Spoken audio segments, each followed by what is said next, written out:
What's up everyone, how are you all? Today we are back with another blazing Naruto story. What if Naruto hates favoritism Chunin exams? If you enjoy then please like, share and do comments.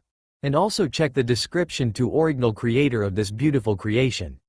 Bardock could feel the intense heat from the giant ball of energy Frieza had unleashed on his home planet, as he could feel death ready to claim him, but even as life left his body, the Saiyan warrior could only smile with joy knowing his son would rise beyond his own limitations, and avenge their race.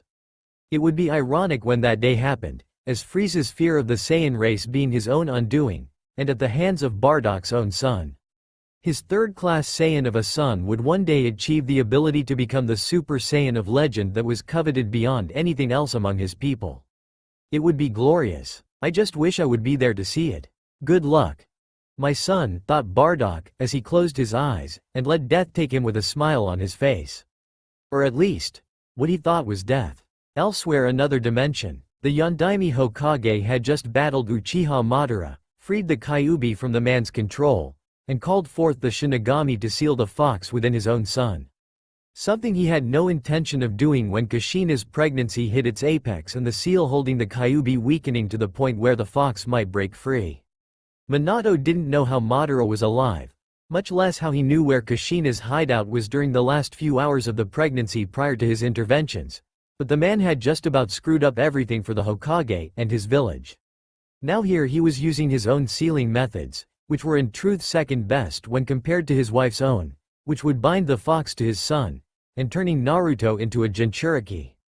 Minato was not naive to believe the village would see his son like the hero he wanted the boy to be, as Jinchuriki were hated for what they held, ironically by the very people that made them Jinchuriki in the first place, and yet the Hokage did not want this for his son.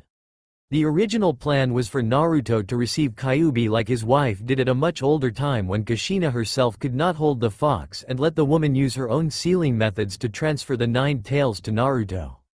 But not everything goes according to plan. It's time, mortal. Say goodbye. I have things to do, said the Shinigami, as he saw the blonde man put his son down on the ground, the sealing finally complete, and wished there was some way the boy could be protected from such a harsh life. Strange how during the entire fight with the fox after Madara fled, as Minato summoned the death god, no one saw the bleeding body fall from the sky from the very real the spiritual entity came from, and land right on the Kyuubi's back. Like a tiny flea amongst its fur, but barely felt by the large mass of demonic chakra, and was sealed into Naruto too. Goodbye son, I'm sorry for this, I never wanted this for you.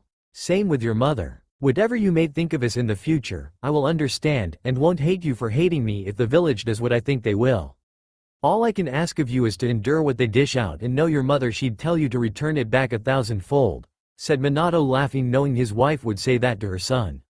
With that being said, the Shinigami took the soul of Namikaze Minato, but before leaving for its own real, the death god looked back at Naruto, and sensed something else upon its entry to this realm had happened.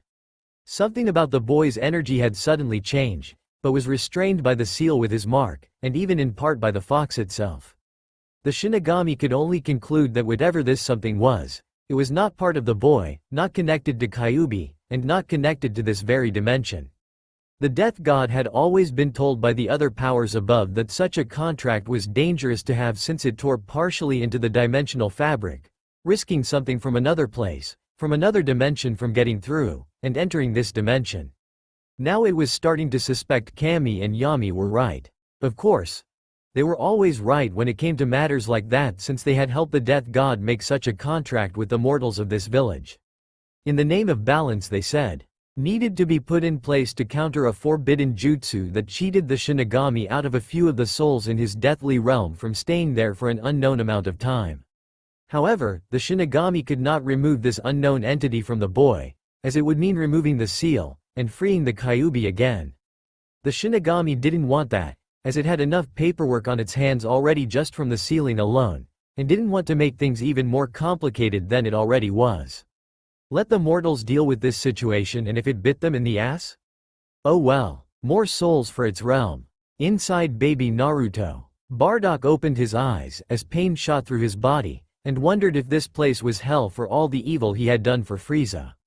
Not that he probably didn't deserve it.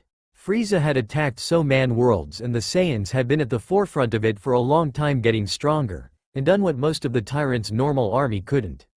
Why is it so empty? Surely hell doesn't have a floor reserved entirely just for me? Said Bardock to himself, looking left and right before he felt the ground around him shift.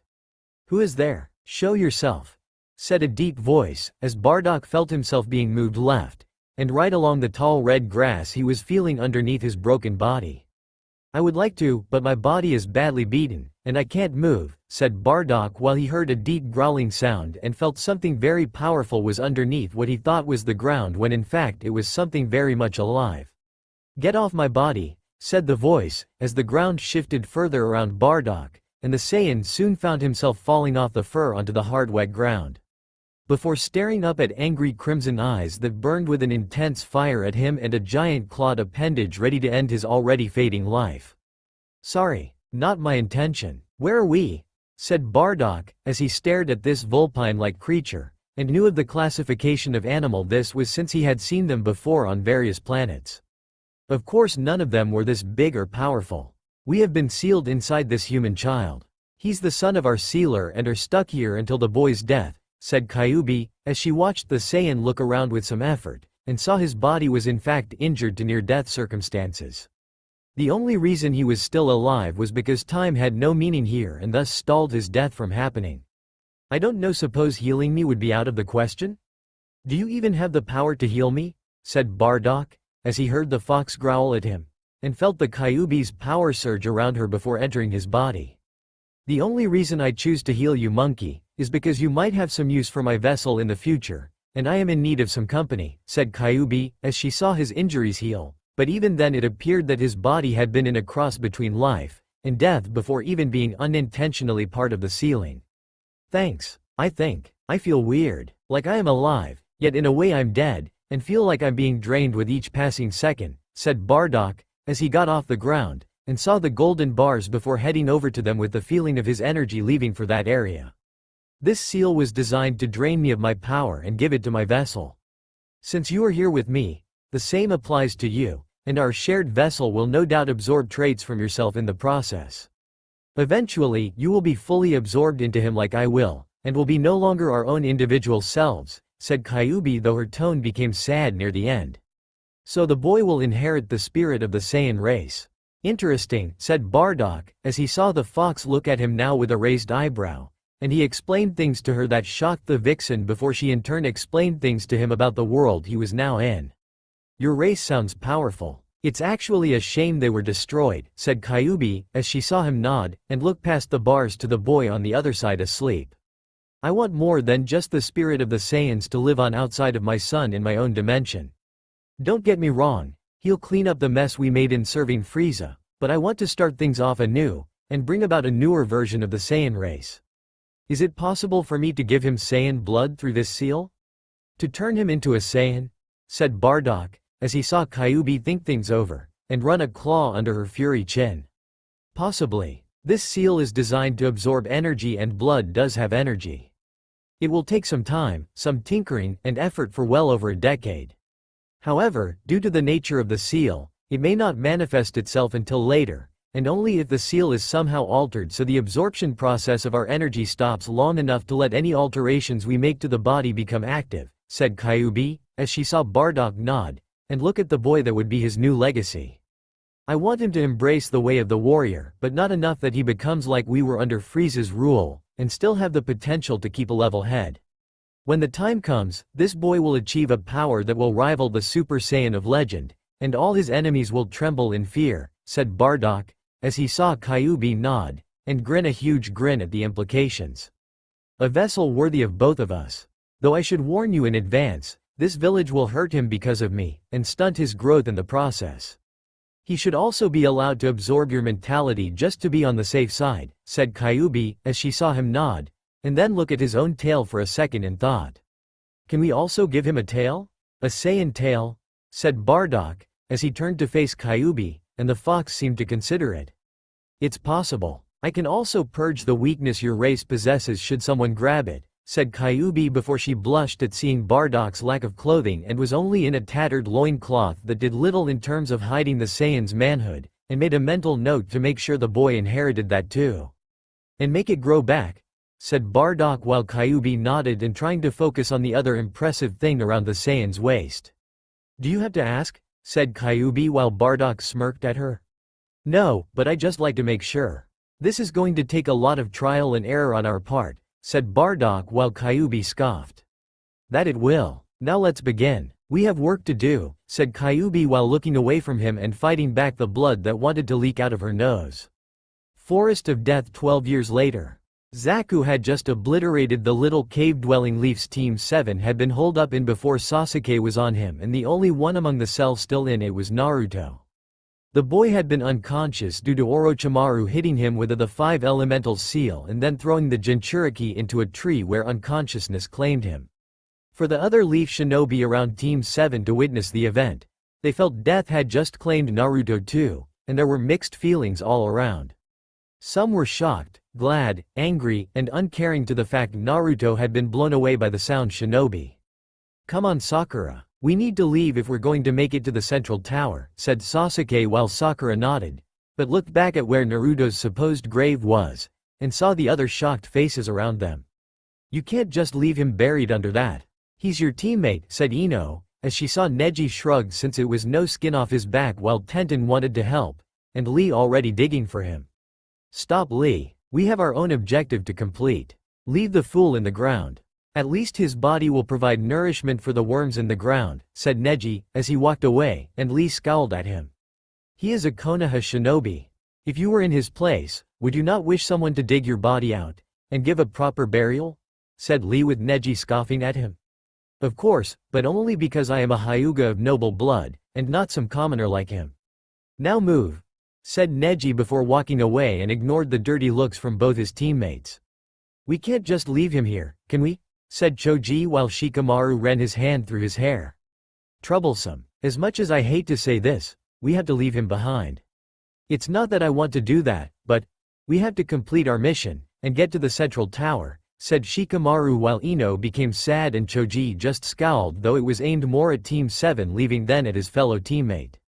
We'll tell the Hokage when we get there. He can send Anbu and dig out his body, said Ino, knowing the old Cage would need to know about this.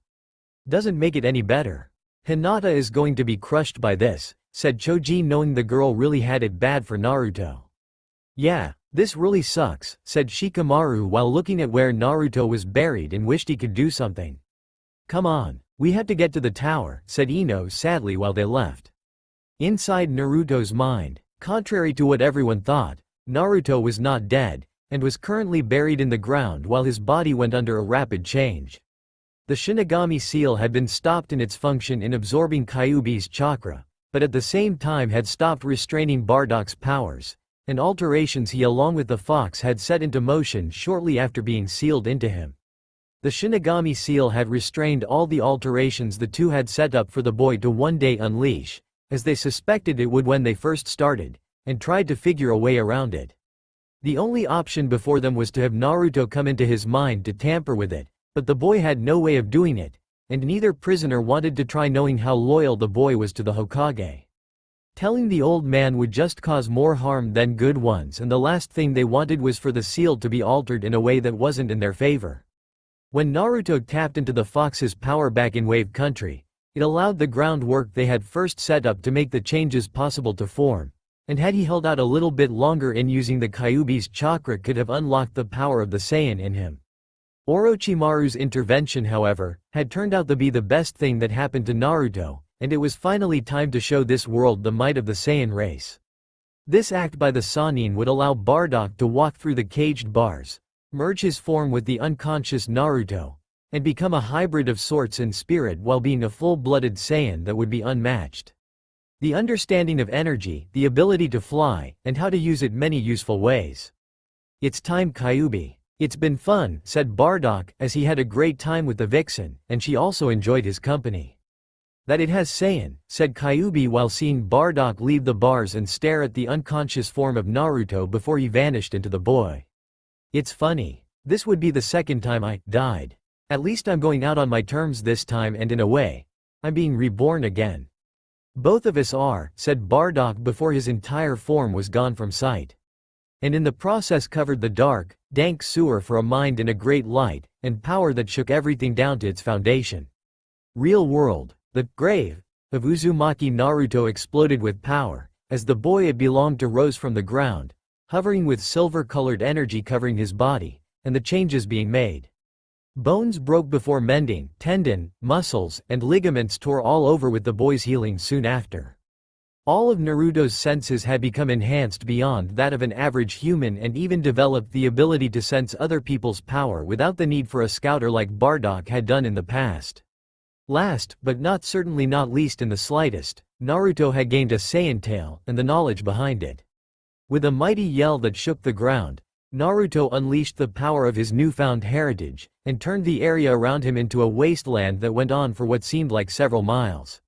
Looking at himself, Naruto saw his attire, which had been appalling to the eyes, had been practically obliterated not only because of unleashing his power, but due to his increase in height, increase in muscle mass, and in general having outgrown them.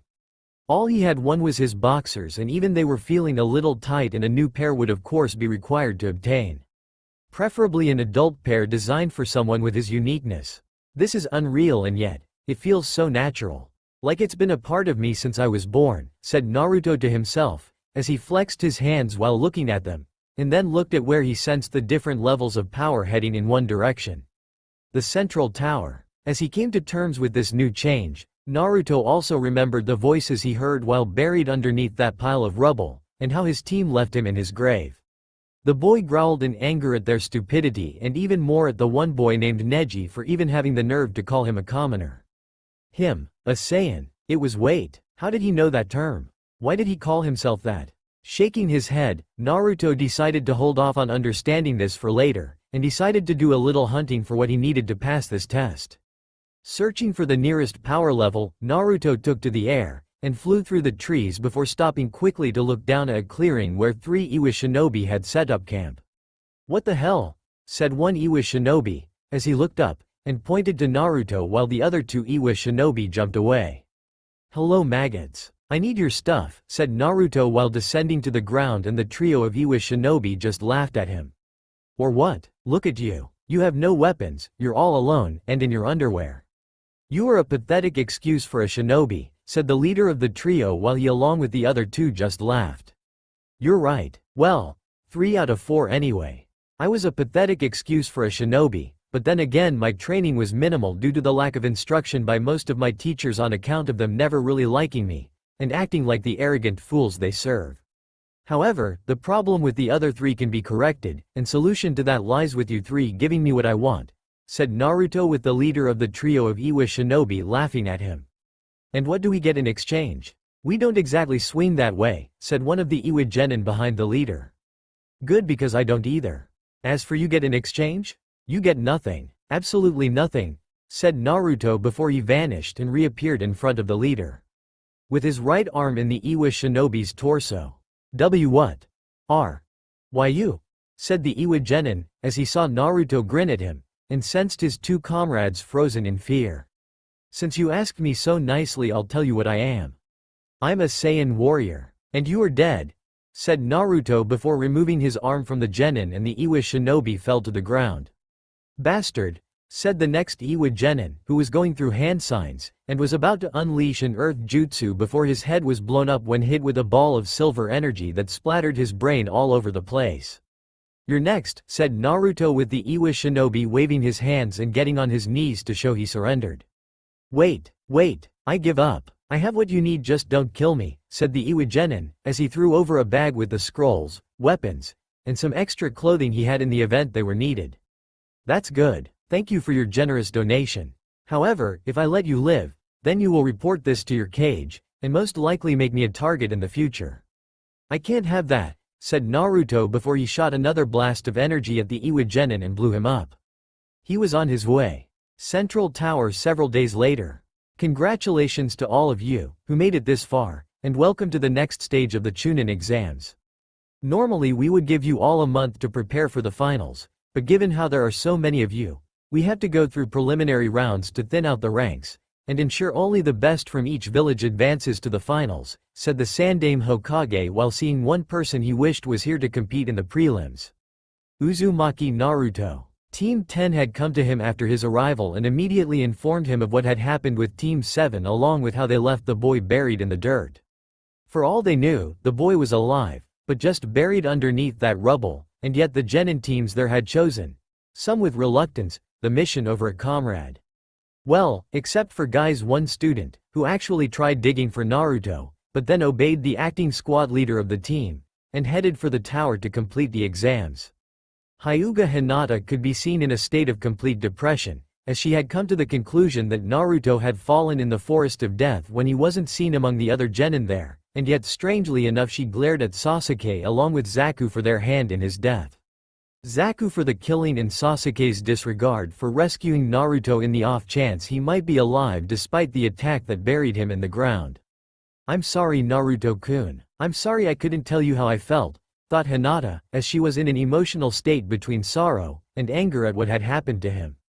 "If anyone here feels unable to compete, please raise your hands and leave for a different section of the tower where a team of shinobi will escort you back into the village," said the Hokage, as he saw some of the shinobi fidget a little, and Kabuto looking to raise his hand.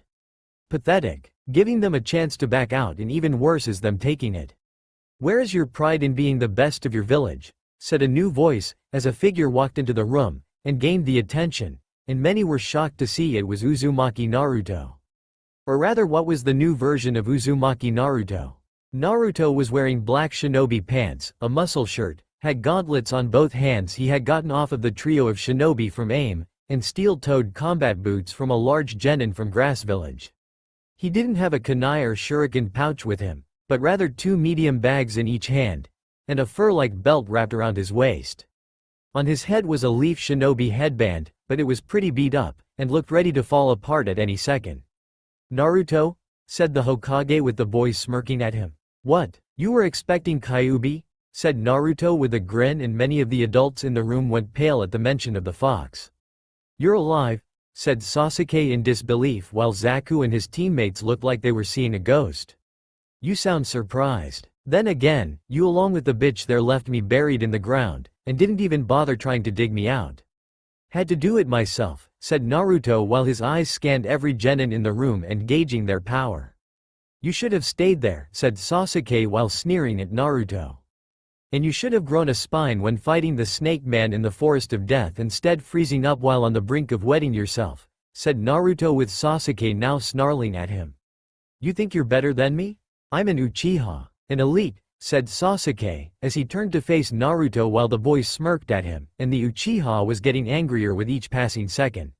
"Really? I saw you ready to hand over your scroll for a chance to flee.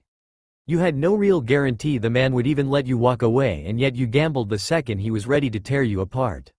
"I stood my ground. I fought and I made him work for his victory. With you? He barely even tried," said Naruto before turning his gaze to the Hokage and walking towards him while every genin within 3 feet gave the boy more than enough space. "Naruto, I'm sorry to tell you this, but I can't have you participate in the preliminaries due to being late, and have you sit on the sidelines," said the Hokage while Naruto narrowed his eyes at him. "Really? Because if the Uchiha had been in my place, you would have let him participate without question, and quite frankly, I'm tired of your cowardice," said Naruto while the Hokage's eyes widened in shock. "Watch your mouth, brat," said Ibiki while Naruto's eyes looked at him. "Why? Because it's true? Not that it matters. I've more than qualified with the scrolls that I need in this bag," said Naruto, as he tossed the one in his right hand over to the Hokage, and it spilled open to reveal 16 scrolls with half being heaven with the other half being earth. "How did you get so many?" said Anko, as she looked from the scrolls on the floor to Naruto, and the boy raised another bag. "This one slightly stained in blood. How do you think?" said Naruto, as he tossed the other bag underhanded to land right next to its brother, and the headbands from shinobi from different villages came spilling out of it, most of them having been stained with the blood of their owners. "You killed all these genin?" said the Hokage seeing the boy smirk. "Not right away. I asked them nicely for their scrolls. It's not my fault they chose to say no. Now do I qualify to participate or not?" said Naruto with his smirk never leaving him. "Hokage-sama, the boy doesn't appear to be unstable, but the fact he's killed so many in such a short time when his records indicate otherwise concerns me," and his sudden look being different is not helping, said Ibiki in a whispered voice to the Hokage. Let him participate, Ibiki. The boy's right. If the Uchiha had been in his place, we would have let him, and no one would complain, said the Sandame while Naruto just kept on smirking at him. Get in line with the others, Gaki, said Ibiki after giving the Hokage a nod. I knew you would see things my way, said Naruto before walking back to the others and standing in a line while standing behind a heavily blushing Hinata. Naruto-kun's standing right behind me. Don't faint, thought Hinata, as she felt his powerful aura, and it was overwhelming to say the least. I can't believe that's Naruto. He's so different, not to mention he's kind of hot now. No, do not think like that, thought Tenten, as she saw him cross his arms in front of his chest, and couldn't help admire his muscled body. That's the brat we first met when coming here to the Leaf? What did he do? Unlock a bloodline or something? Thought Tamari, as she had to admit, the blonde now had quite the form, and was an improvement over the body he had before today. How did he get like that? Did the Kyuubi have a hand in this? Thought all the adults from Konoha, while those not from the village were looking at Naruto with curiosity. And so the preliminaries started with names coming up on a hidden screen that would reveal who would be fighting who. Sasuke fought one of Kabuto's teammates while the glasses-wearing spy of Orochimaru had quit and chose to ignore Naruto's taunting about him being a coward. Of course, Naruto knew the boy was not what he appeared, as the instincts of a Saiyan, and the memories of what he recalled from his interactions with Kabuto had made the boy suspect something was off. The Uchiha was victorious in his match, but just barely, and the boy had been taken away by Kakashi to seal away the curse seal that Orochimaru gave him. Next up was the boy Naruto had met earlier wearing makeup and fighting Kabuto's secondary teammate with the ability to bend his body all over the place. The boy from Suna, who went by the name of Kankuro, turned out to be a puppet, and the real one was hiding in the white wrappings where everyone else thought the puppet had been. Then two shinobi from Sound tried their hands next, each one facing off against Leaf Shinobi, with Zaku losing to Shino and Kin losing to Shikamaru. Ino and Sakura had their match, but it ended with a double KO, with neither girl being the victor, while their rivalry put to an end, and their friendship restored. Then came Naruto's match, against Inuzuka Kiba. Alright, we got luck and faced a weakling. Come on Akamaru, let's win this one. Akamaru, said Kiba, seeing the dog shake his head no and looking afraid of Naruto. Your dog is smart. He knows not to mess with someone higher up on the food chain, said Naruto, as he easily floated up, and landed in the arena below while shocking just about everyone seeing him to hit. Shut up. Just because you know a trick or two doesn't make you better than me, said Kiba, as he leapt off the rail, and landed a few feet from Naruto. Oh, I know a lot more than just a trick or two, Kiba. You have no idea what I know, said Naruto, as he unwrapped his tail from his waist, and shocked the hell out of the people around him further when they saw it was in fact part of him. What the hell is that? Said Kiba, seeing the tail, and it was making a lot of people aside from himself very nervous. Do you need glasses? It's my tail. You got a problem with it? Said Naruto, seeing how freaked out the boy was. Hell yeah, I got a problem with it. Humans don't have tails, Naruto.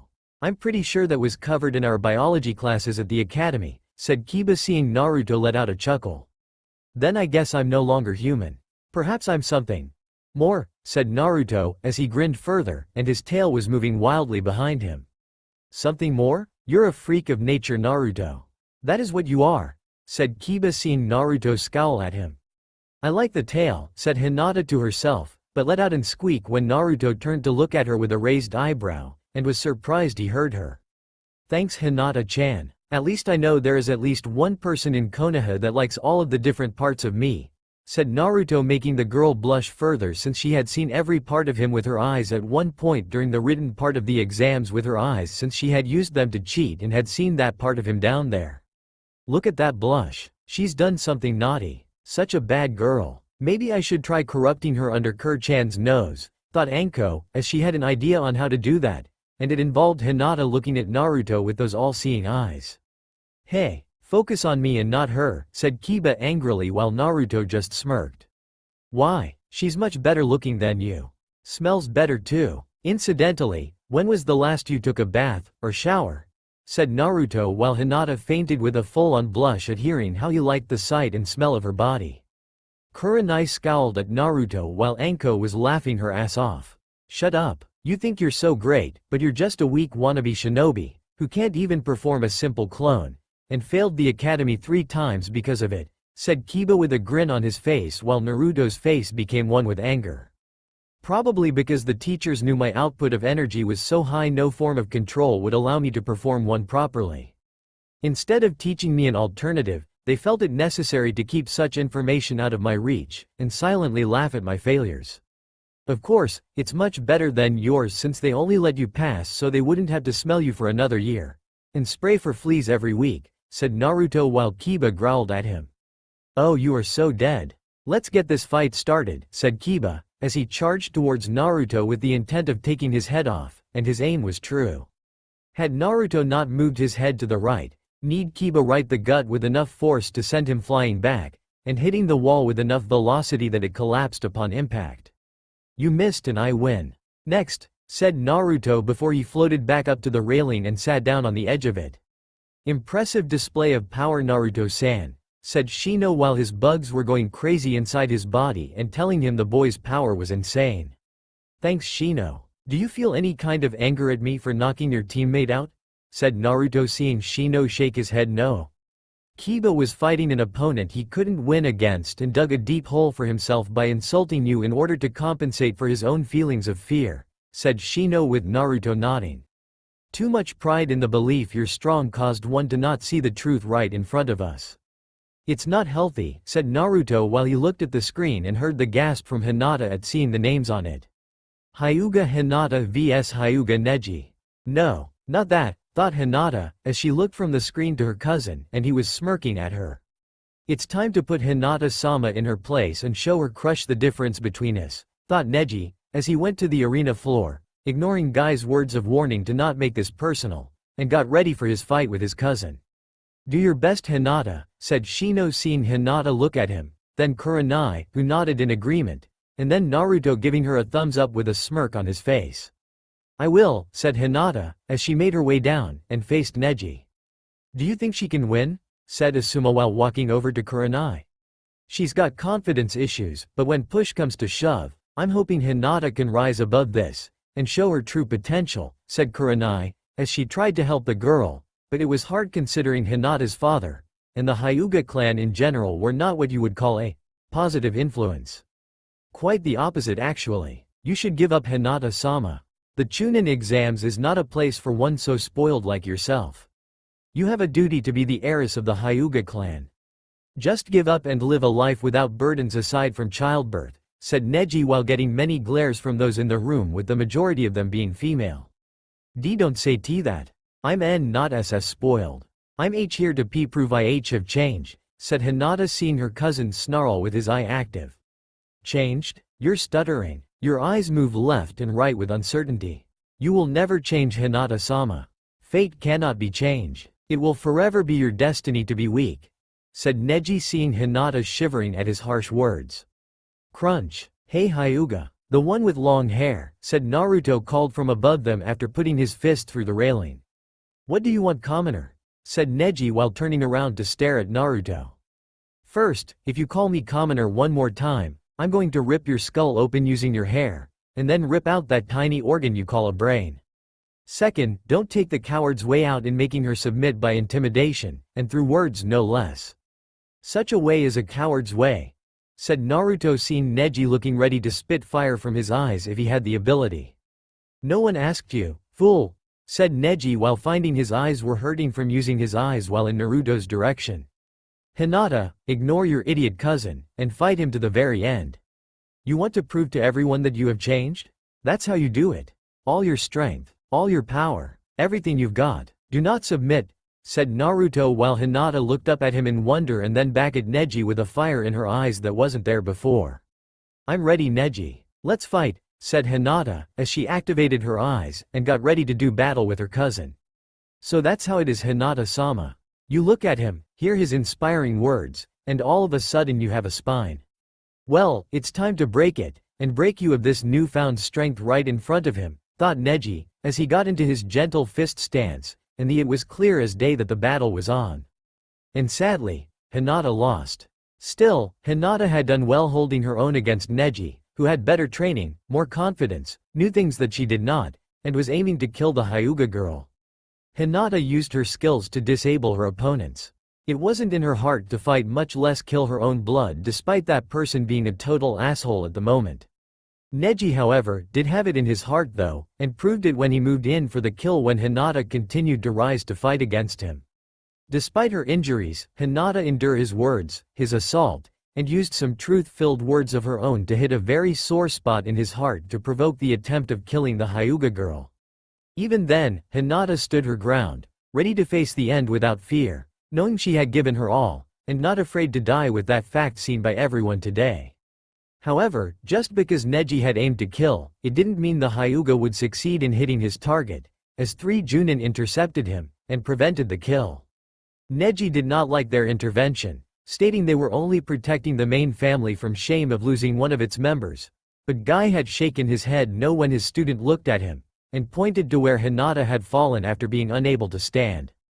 Naruto was kneeling beside Hinata, his right index finger caressing her face, as blood was leaking out of her mouth, and was looking back at him. Hinata knew that if this was her time, then it would be a time where she had shown courage, had shown it right in front of Naruto, and the boy she wanted to notice her was noticing her. "Did I do well?" said Hinata while enjoying the feeling of Naruto touch. "Extremely. Without a doubt you've changed and for the better. Stay on this course and become the warrior I know you can be, Hinata-chan," said Naruto, seeing the girl's smile increase even when the medics took her away while the Uzumaki made a mental note to visit her in the future. "You should just ignore her. She's a loser. Just like you. Don't think because you beat a shinobi from a clan doesn't make you better than what you already are. A loser will be a loser no matter what. Fate is fate," said Neji while watching Naruto watch Hinata until the girl was out of sight and in an instant no one could track. The Uzumaki was right in his face. "Care to repeat that again?" "Little man," said Naruto in a deadly voice, his eyes staring right at Neji, filled with energy and power that made a shiver run up the Hyuga's spine. "Naruto," said Asuma in a warning tone, knowing that if the boy did anything, he would be disqualified, and thus make Neji even happier. Along with a lot of other people in the village that didn't want him to advance. "I said a loser will be a loser no matter what. Fate is fate," said Neji, though there was less conviction in his voice and a hint of fear. "No matter what, huh? Fate is fate? Well, you better pray to whatever form fate takes and pray that in the Chunin exam finals that one of us is not facing the other. For if it does come down to that, I'm going to show you just what I can do." "You think that win over Kiba was fluke?" "It wasn't. I wanted to get that match over with because I couldn't stand the sight of him and most of the people in this room that cater to the Uchiha's every whim or desire. Sasuke thinks he's untouchable because of his bloodline. You think similar yet slightly different thoughts because of your bloodline being that of a Hyuga and thus are protected politically with friends in high places. However, in the Chunin exam finals, you will not be protected, and I will show you a fury that no human being has ever before witnessed. Even Kyuubi's power over a decade ago will be tame compared to me, and you will know what it means to fear this so-called loser after I kick your ass," said Naruto and let out a growl that was not human before walking away from the stunned Hyuga. The next match came in the form of Tenten fighting Temari from Suna, with both girls becoming excited despite everything that had just happened. Tenten had unleashed her weapons on Temari, but the Suna Kunoichi was too much for the Leaf Kunoichi, and the wind jutsu she used to knock away the projectile weapons. Temari then added insult to injury with her fan being used to hurt Tenten in the spinal column and further reinforced the fact that Suna came to the exams to win. Hurting people was just a bonus for them. This was further proven by Sabaku no Gara fighting Rock Lee, with the latter fighting with everything he had and more so when opening almost all of the 8 celestial gates. By this point, Kakashi had come back, missing the fight Naruto had with Kiba, and saw things with his Sharingan eye in order to use what he saw to help train Sasuke. Sadly for Lee, his opponent was a Jinchuriki like Naruto, and had more control over his power than Naruto ever did with Kyuubi. Not surprising, since Gaara's seal was designed for that purpose, in being weak enough for the boy to use his demon's power to control sand in such a deadly manner. It was also made to be the ultimate shield given how Shukaku was the weakest of the 9 and thus had to think, despite being crazy, on how to fight defensively over that of offense means like the other Biju did. I will not be denied, said Gaara, as he commanded his sand to rise and move like a serpent towards Rock Lee, trying to crawl away from him. Yes, yes, you will be denied, said Naruto, as he appeared seemingly out of nowhere, his arm outstretched, hand covered in energy. Less than 6 inches of space was all there was between the orb of power and Gaara's face, with the red-haired boy looking right at the energy in Naruto's hands. What? Said Gaara, as he could believe what was in front of him, and stared into the blonde's blue eyes burning with power. I owe him. You kill him, I kill you. Decide, said Naruto coldly while Guy had appeared between the sand and Lee. Very well, Proctor, I doubt my opponent can continue fighting me, and ask you to call the match with me being the victor, said Gaara, as he called his sand back to him, and the Proctor did just that. Guy, tell Lee my debt to him is paid. Out of all the rookies there, he was the only one among them to try and dig me out, said Naruto before he cancelled his attack and saw the Chunin nod in understanding. Honorable warriors pay back their debts.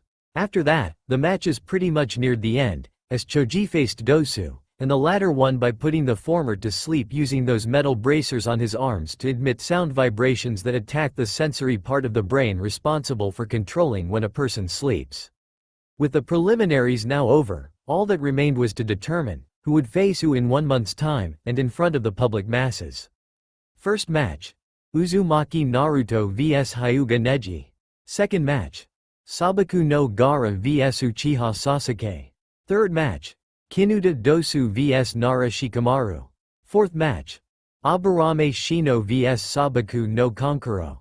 Fifth match: Sabaku no Tamari vs winner of fourth match. These are the matches that will take place in 1 month. Train well, said the Sandame while making a motion for Kakashi to keep Naruto back to answer some questions. With that said, the contestants left with their senseis with the exception of Naruto and Sakura, since Kakashi stayed behind while the pink-haired girl left with the others. As for Naruto, he was told by Kakashi to stay and answer some questions the Hokage might have for him. What do you want? Said Naruto with the Sandame looking at him with a frown, and so did Kakashi.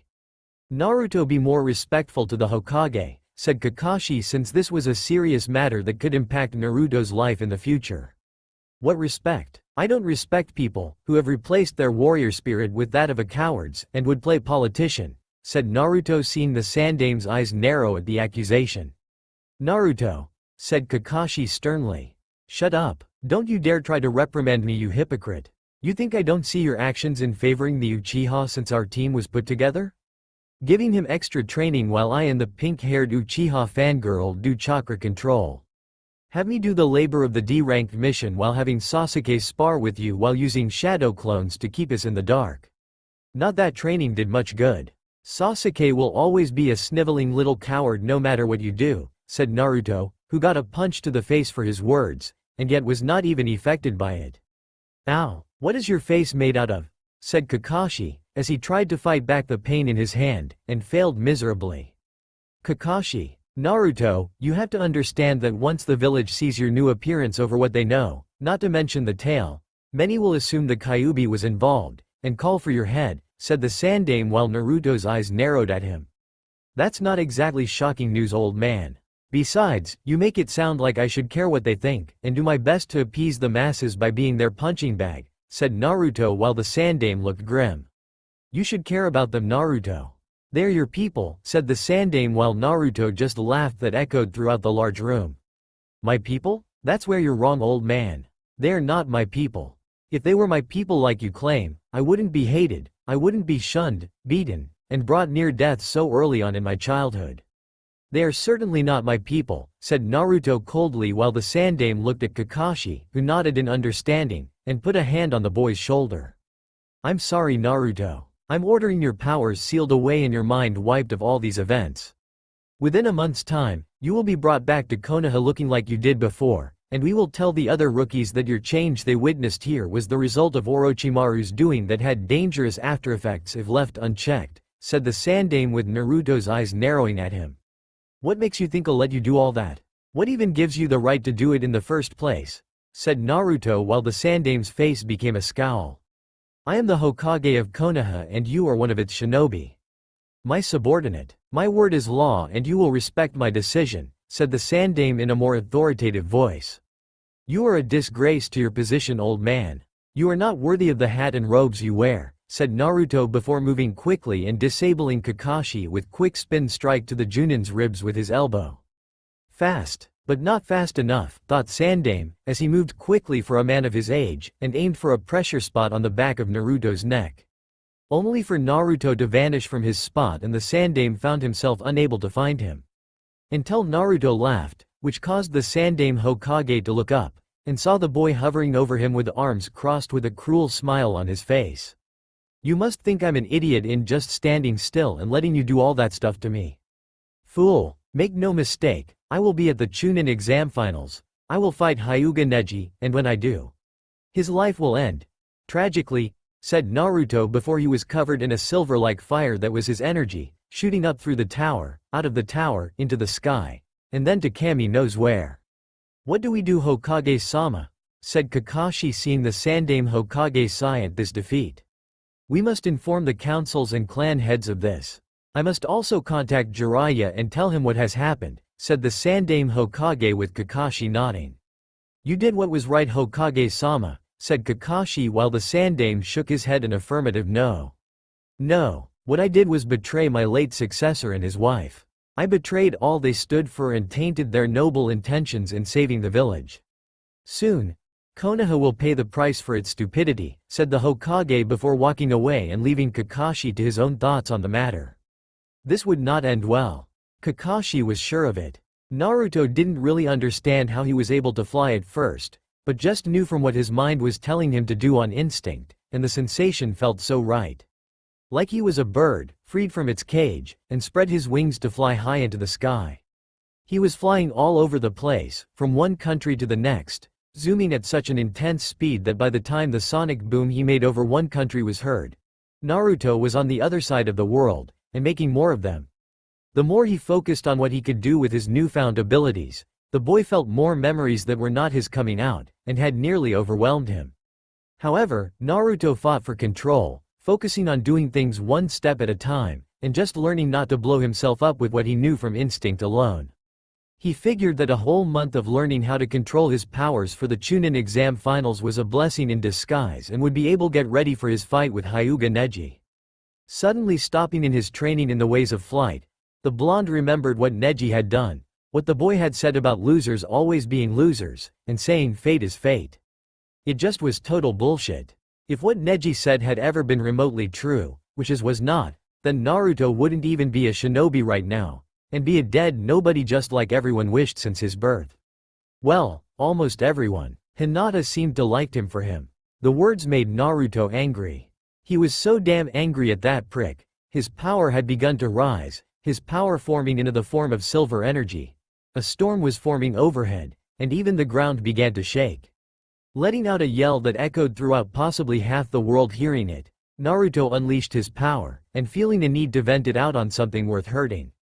Looking down, he just so happened to be over water country, which he also realized that this particular country held the mist village where Zabuza and Haku were from. The memory of the two and their deaths brought even more pain to his heart. Naruto had hated what had become of the two before their encounter with him, having to sleep with one eye open, never knowing if you'll be killed at any moment by Hunter Nin from Mist, and all for not fighting for a sick kage with a distaste for bloodlines. The mere thought of the Mizukage no doubt laughing with at the news of Zabuza and Haku's death made the Saiyan blood in him boil to untold heights. Those two deserved better than what they got from that bastard of a kage, and Naruto had every intention of seeing to it the Mizukage understood that, painfully. Flying downward, Naruto crashed down into the middle of a forest region not far from the Mist Village, and sensed for power levels in the general area. Finding quite a few of them not far from his position, Naruto sensed they were in the middle of a fight from the spiking, and the sense of bloodlust slowly making its way to him. Curious, the blonde made his way to the fighting, seeing a red-haired woman fighting a group of masked shinobi, which Naruto knew from his own experiences in the Leaf to be Anbu, and had every intention of killing this woman. Pathetic, said Naruto walking towards the group, and everyone was now looking at him. Who are you? Said one of the Anbu. Do you serve the Mizukage? Said Naruto, seeing the Anbu look at each other while the red-haired woman narrowed her eyes. Why do you want to know, brat? Said another Anbu. Because I want to rip his heart out and stuff it down his throat, said Naruto coldly while the Anbu tensed at hearing it. You have a bloodline, don't you? I can practically sense it off of you, said the Anbu with the captain insignia on his right arm. Judging by the hate-filled tone in your voice, you do work for the Mizukage, and believe in exterminating people with bloodlines. If there is one thing I truly despise, it is people like you, who hate others for being different, and think they should be slain, said Naruto while covering his body in silver energy, making the Anbu back up in fear. Monster, said the mist Anbu captain. No, not a monster. Saiyan, said Naruto before he quickly vanished and in a flash had obliterated the Anbu before turning to face the shocked redhead. Who are you? Said the woman in shock, awe, and fear. My name is Uzumaki Naruto, and like you I've got a beef with the Mizukage that needs to be settled, said Naruto, seeing the woman nod slightly and accept the hand he offered. Though mere seconds later, the two were surrounded by another group of shinobi, but they were different from the ones Naruto just killed, and seemed ready to defend the woman rather than kill her. With a simple motion of the woman's hand, the group stood down, and lowered their weapons, though they were clearly on alert should that command change. My name is Terumi Mei. I lead the resistance against the Mizukage and his supporters for some time now. He's been trying to kill me for months after learning I had not one, but two bloodlines, and won't tolerate someone like me being alive to oppose him, said Mei, as she saw Naruto was impressed, and she had to admit the Gaki was quite the looker for someone his age. She could only imagine what he'd look like in just a few more years. Then you just gained yourself a powerful ally. The enemy of my enemy is my friend, said Naruto, seeing the woman smile at him. Before we continue this conversation further, Naruto-san, I'm curious as to what is your reason for wanting the Mizukage dead, said Mei while Naruto just seemed to lose all of their playfulness. It's because of the Mizukage that two people I respected had to leave Mist. Perhaps you heard of one of them? Momochi Zabuza, said Naruto with the group instantly having weapons at the ready, and Mei was surprised to hear that name. And how is Zabuza and his rumored subordinate? Said Mei carefully while her men now looked ready to fight him. They're both dead. Haku went down protecting Zabuza from Hitaki Kakashi's attack and Zabuza from his injuries before killing the backstabber that was his employer, said Naruto before he told Mei what happened, how the two had been his enemies until the end, and how it was unfair for them to die. I see. At least Zabuza got his revenge for the girl. But why do you blame the Mizukage for their deaths? Said Mei, seeing Naruto shake his head. You misunderstand. I don't blame the Mizukage for their deaths. I blame the Mizukage for doing everything that led to them leaving Mist and making their lives miserable since then. Running constantly from Hunter Nin, never truly being able to breathe for letting down your guard even once could bring about death, and living off the scrapes life throws just to get by. They both deserved better than that, said Naruto, seeing Mei nod and once again command her forces to stand down. I knew Zabuza well before he left. In fact, he could have sold me out, but chose not to, and for that I've done my best to misdirect Mist Hunter Nin until recently. The Mizukage caught on and decided to dig around before learning what he needed to send them after me, said Mei, seeing Naruto nod and then grin. Well, this is your lucky day, Terumi Mei. Not only does the Mizukage fail to kill you, but he now has to deal with me, and I am not in the mood to be merciful, said Naruto coldly at the end. I believe you, but you also need to know he's a Jinchuriki, and has the incredible power of the three tails at his command, said Mei while Naruto raised an eyebrow at her. The three tails? That's it, said Naruto with Mei looking surprised by how casually he brushed off the fact the Mizukage was a Jinchuriki. This is no time to be arrogant, Naruto-san.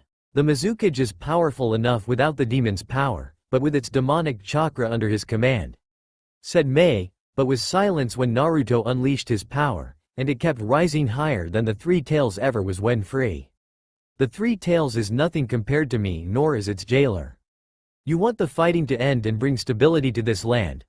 I can do that easily, said Naruto, as the ground shook, the sky flashed with lightning, and scaring the crap out of those around him. And just as quickly, the power he generated left, and all was calm again. And, in exchange for this generous action, said Mei, having regained her voice after a short few minutes. Nothing much right now. Just come see the Chunin exams in Konoha in 1 month's time and make it known you're the new Mizukage. I can tell you're going to be a much better one than the current jerk, so that's all I really want right now. A Kage who will look out for everyone, and not just the majority since the majority is not always right, said Naruto with Mei nodding and knew that she knew he meant more to that than he was willing to admit. I can do that, said Mei, as she saw him smirk at her, and the redhead had to admit. She was a bit turned on. Are your forces remotely ready for a fight? Said Naruto seeing Mei think over the size of her forces. Most of them are ready, but we're lacking the power to fight off the Mizukage, and the number of those loyal to him is still higher than our own, said Mei with Naruto's smirk growing.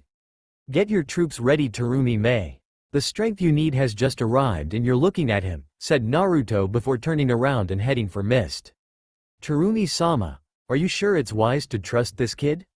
I know he's powerful, but we hardly know anything about him, and the risk is very high, said one of her shinobi. I know it is, but we can't delay any further and Yagura needs to fall now. If we don't act, the chance to kill him will not happen for a few more years, and even then such a fight will have its drawbacks. The only reason we won't be invaded by rival villages is due to our country being a continent unto itself and it takes time for them to get here with any sizable force. This kid will do the hard work for us and from I felt of his own power. I honestly think we can win with him on our side, said Mei, as she saw the man nod, and had to agree that the boy's power was something he had never felt before. I'll get our forces ready, said the shinobi before heading off to get the others. In Mist Village, Yagura was feeling uneasy, as he had felt that power somewhere in water country rise up out of the blue, and it was something out of this world to him. To make matters worse, he could feel it coming this way, and wondered if it was another Biju seeking to expand its territory. It was possibly, but this power felt different. Very primal, yet focused on just heading in the direction of the village, and did not change course. Prepare the village's defenses at once, said Yagura, as he saw his Anbu nod, and leave to carry out his orders. No sooner had the Mist Anbu left, an explosion was heard at the gate, and the power the Mizukage had felt earlier was back. The sound of fighting was heard in the village, as his shinobi were fighting whatever had made its way here, and when Yagura arrived on the scene he was surprised to see it at just one person. A boy with a monkey tail from what he saw with it being used to smack one of his shinobi through a building. How could a boy have so much power inside of him? Was he a Jinchuriki too? Sent by his masters to crush the Mist because so many losses over the years had weakened them significantly? Maybe, possibly. Judging from your robes, you're the current Mizukage, and the Teme responsible for the suffering of the people in this country with bloodlines, said Naruto with Yagura nodding his head. I am. Who are you? Are you a Jinchuriki? A weapon sent by your Kage to kill me and Conqueror Mist? Said Yagura while Naruto just laughed. My name is Uzumaki Naruto and yes I am a Jinchuriki just like you. I'm also from the Leaf, but the Hokage didn't send me, and no I am not weapon, said Naruto seeing the man's eyes widen slightly. Konoha? From what I know, they defeated Kyuubi, and since you admitted that you are a Jinchuriki then that means the Kyuubi is sealed inside your body, concluded Yagura, as it made sense given how the Kyuubi attacked all those years ago, and that would be sealed by the Yondaime Hokage. Correct. Since then, I've been through a whole bunch of crap because of idiotic people that think they know better, and that I should be put beneath them. Not for long though, said Naruto grinning at Yagura. So you intend to unleash Kyuubi's power upon me, said Yagura with Naruto laughing once more. Are you serious? Can't you tell? This isn't Kyuubi's chakra you're feeling right now. This is my power, said Naruto, as he let out a mighty yell, and shot his power up making the ground shake around them. This power. It's beyond anything I've ever felt before. What is he? Thought Yagura, as he gathered up his own power, plus the Three Tails' own, and tried to match it against Naruto. Sadly for Yagura, it wasn't enough. You think that demon in your gut is going to save you, Mizukage? Nothing you have at your disposal can stop me from getting justice for the lives you ruined, said Naruto, as he saw the faces of Zabuza, Haku, and even Terumi Mei in his mind suffering at Yagura's hands. So what if I did ruin lives like you claim? Those people deserved to die for what they are. They're freaks of nature with powers that do not belong in this world, said Yagura, as he brought out his weapon of choice, and attacked with a downward slash. Naruto caught the weapon, broke it, and hit Yagura with an open palm strike that sent the three-tailed Jinchuriki back. A large group of mist shinobi converged on Naruto at that point, but his power was too much for them, and obliterated each one from existence.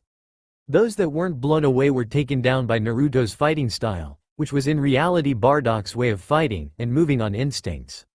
He broke bones, busted heads, and slammed others into nearby buildings. Water style. Water dragon jutsu, said Yagura, as he unleashed a powerful water jutsu at Naruto, and it crashed into the boy dead on.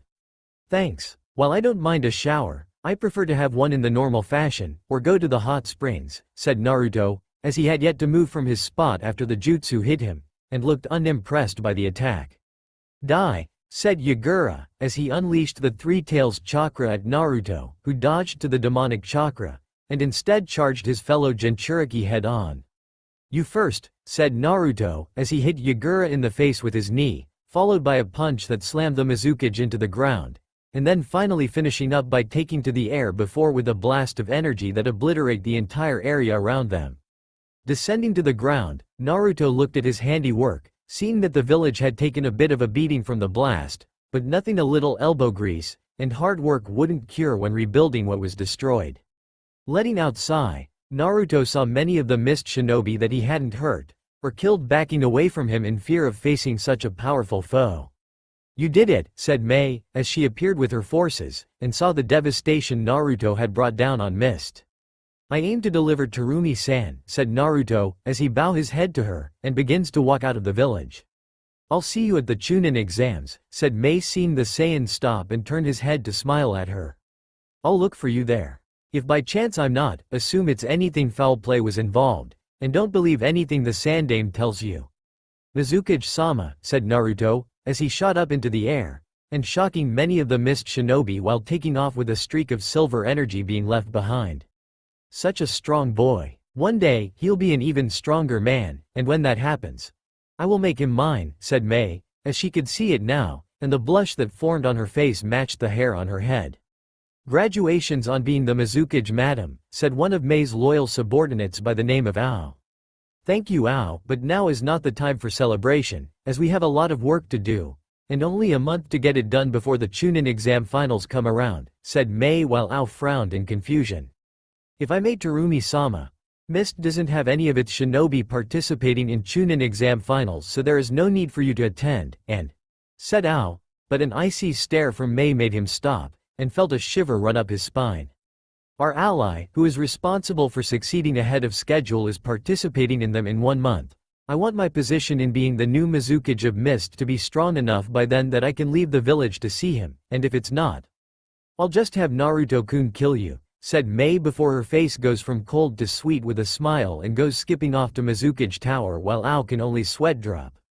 Wait, she said the kid was participating in the Chunin exam finals? Then the kid is ranked a genin? Oh Kami, thought Ao, as his Byakugan eye hidden behind the eye patch had felt that power, and the realization that the adult version of Naruto would be even more powerful brought icy shiver up the man's spine, knowing how this could play out for him, with Mei clearly having thoughts about the boy that would one day become a man. An idea of what Ao would face should he fail to complete his leader's orders appeared in his mind.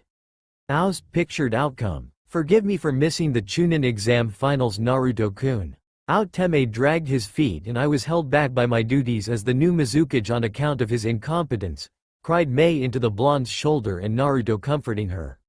I understand, Mei-chan. I don't blame you. I blame your subordinate, and I don't like to see such a beautiful woman cry because of his stupidity, said Naruto, as he comforted her, and glared at a frightened Ao. Really? You don't hate me? Said Mei with Naruto smiling at her. No, of course not, Mei-chan. Now your subordinate, on the other hand. Do you have a suitable replacement in the event of his death? Said Naruto while Ao began to sweat even more out of fear. Yes, I had to in the event he died during the rebellion against Yagura, said Mei before she got a kiss on the forehead by Naruto and the blonde turned his attention to Ao. That's all I needed to hear. Don't worry though, Mei-chan. I'll help you until your new subordinate is broken in, and who knows? Maybe we can spend time in your office after hours, said Naruto while shooting energy at Ao, who was doing his best to dodge the explosive orbs, and crying out for mercy. Oh Naruto-kun, you say the sweetest things, said Mei, as she held onto his left arm, and watched him blow up Ao while gushing as he did it. End of pictured outcome. I have work to do, said Ao, as he moved like the Kyuubi and the Shinigami were both after him. Konoha Hospital a few days later. Naruto landed on the hospital roof, as he felt that landing in front of the building on the ground where the public would see him wasn't the smartest move, and decided that the stealthy approach in seeing Hinata was best. Of course, he forgot that the floor Hinata was where the more severe patients rested had doctors and nurses running around to get the injured back on the road to recovery. Once they saw him, they screamed in fear, and took off to find a shinobi to report his whereabouts so they could take him away. Upon reaching Hinata's room, he stopped to hear voices, or rather what was a voice of a man in the room putting down the girl that had fought so bravely against her own cousin. Silently opening the door, Naruto saw Hyuga Hiyashi berating his eldest daughter for losing to a branch family member, and that such an act was unforgivable in the eyes of the clan. Hiyashi was so into his tirade about how Hinata was a failure, how she would watch her cousin kill the demon brat, and remove the demonic taint that had plagued Konoha for too long. "Are you listening to me, Hinata? Or are you too deep in your own little world involving that boy?" said Hiyashi with his eyes active, as he stared at Hinata, who was in no real condition to face him, or his harsh words that demanded she crumple like a cheap folding chair being sat on by a sumo wrestler. "Do you enjoy putting your own daughter down, Hyuga?" said Naruto with Hiyashi quickly spinning around to see him while Hinata gasped at seeing him.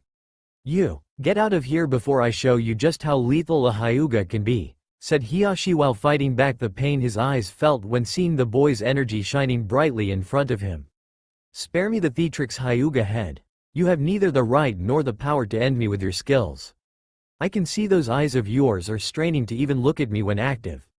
What makes you think they can help land a lethal blow at close range when they can barely help you look at me now?"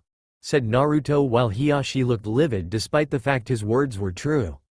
"I'll kill you, boy. I do not need my eyes to destroy your heart with my gentle fist," said Hiyashi while Naruto smirked at him.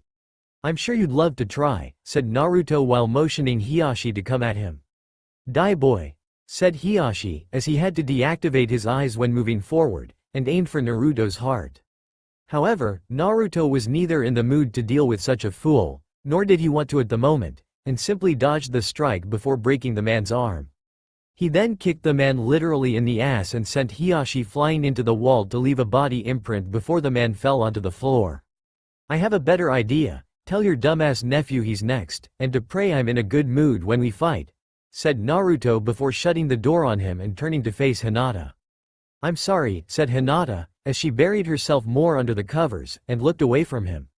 "You're sorry? For what?" said Naruto walking over to her and sat down in a nearby chair after pulling it over to him.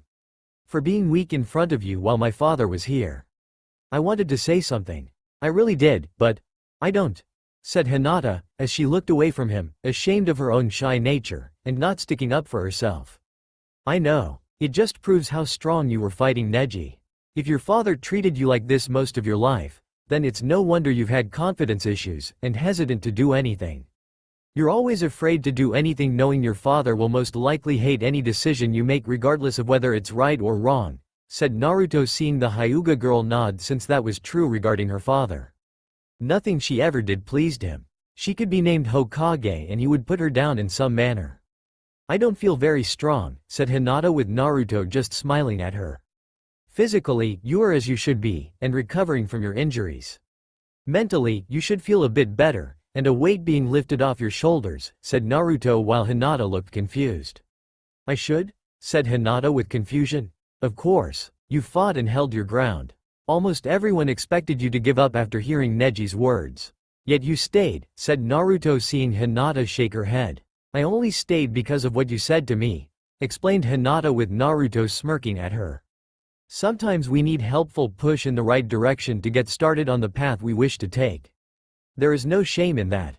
I experienced it with Iruka-sensei and him pushing me in the right direction in believing in myself," said Naruto seeing Hinata was shocked at hearing such words from him. "Even you?" said Hinata with shock showing on her face while Naruto smiled. "Even me. Everyone gets a push in the right direction now and then. The Yondaime didn't just become the Hokage overnight. He probably had a foot kick him in the ass multiple times before even becoming a tenth of what he was," said Naruto seeing Hinata nod since she knew that was true. "I just wish my father understood that," said Hinata while Naruto shook his head. "I doubt he will, Hinata-chan. Just rest and train in getting stronger when you're feeling better. You got the stuff needed to become a great warrior. All you need to do is believe in yourself and you'll be halfway there, said Naruto before turning around to leave the room. Do you believe in me? Said Hinata, seeing Naruto look back at her. If I didn't believe in you, Hinata-chan, I wouldn't be here telling you otherwise, said Naruto before leaving the blushing girl to her own thoughts. Naruto, said Kakashi with Guy also beside him on his way to see Lee. What do you want, Cyclops? I'm going to see Lee now, said Naruto before turning to face the man currently glaring at him. The Hokage demands your presence. Now, said Kakashi, making the boy know this was not up for discussion.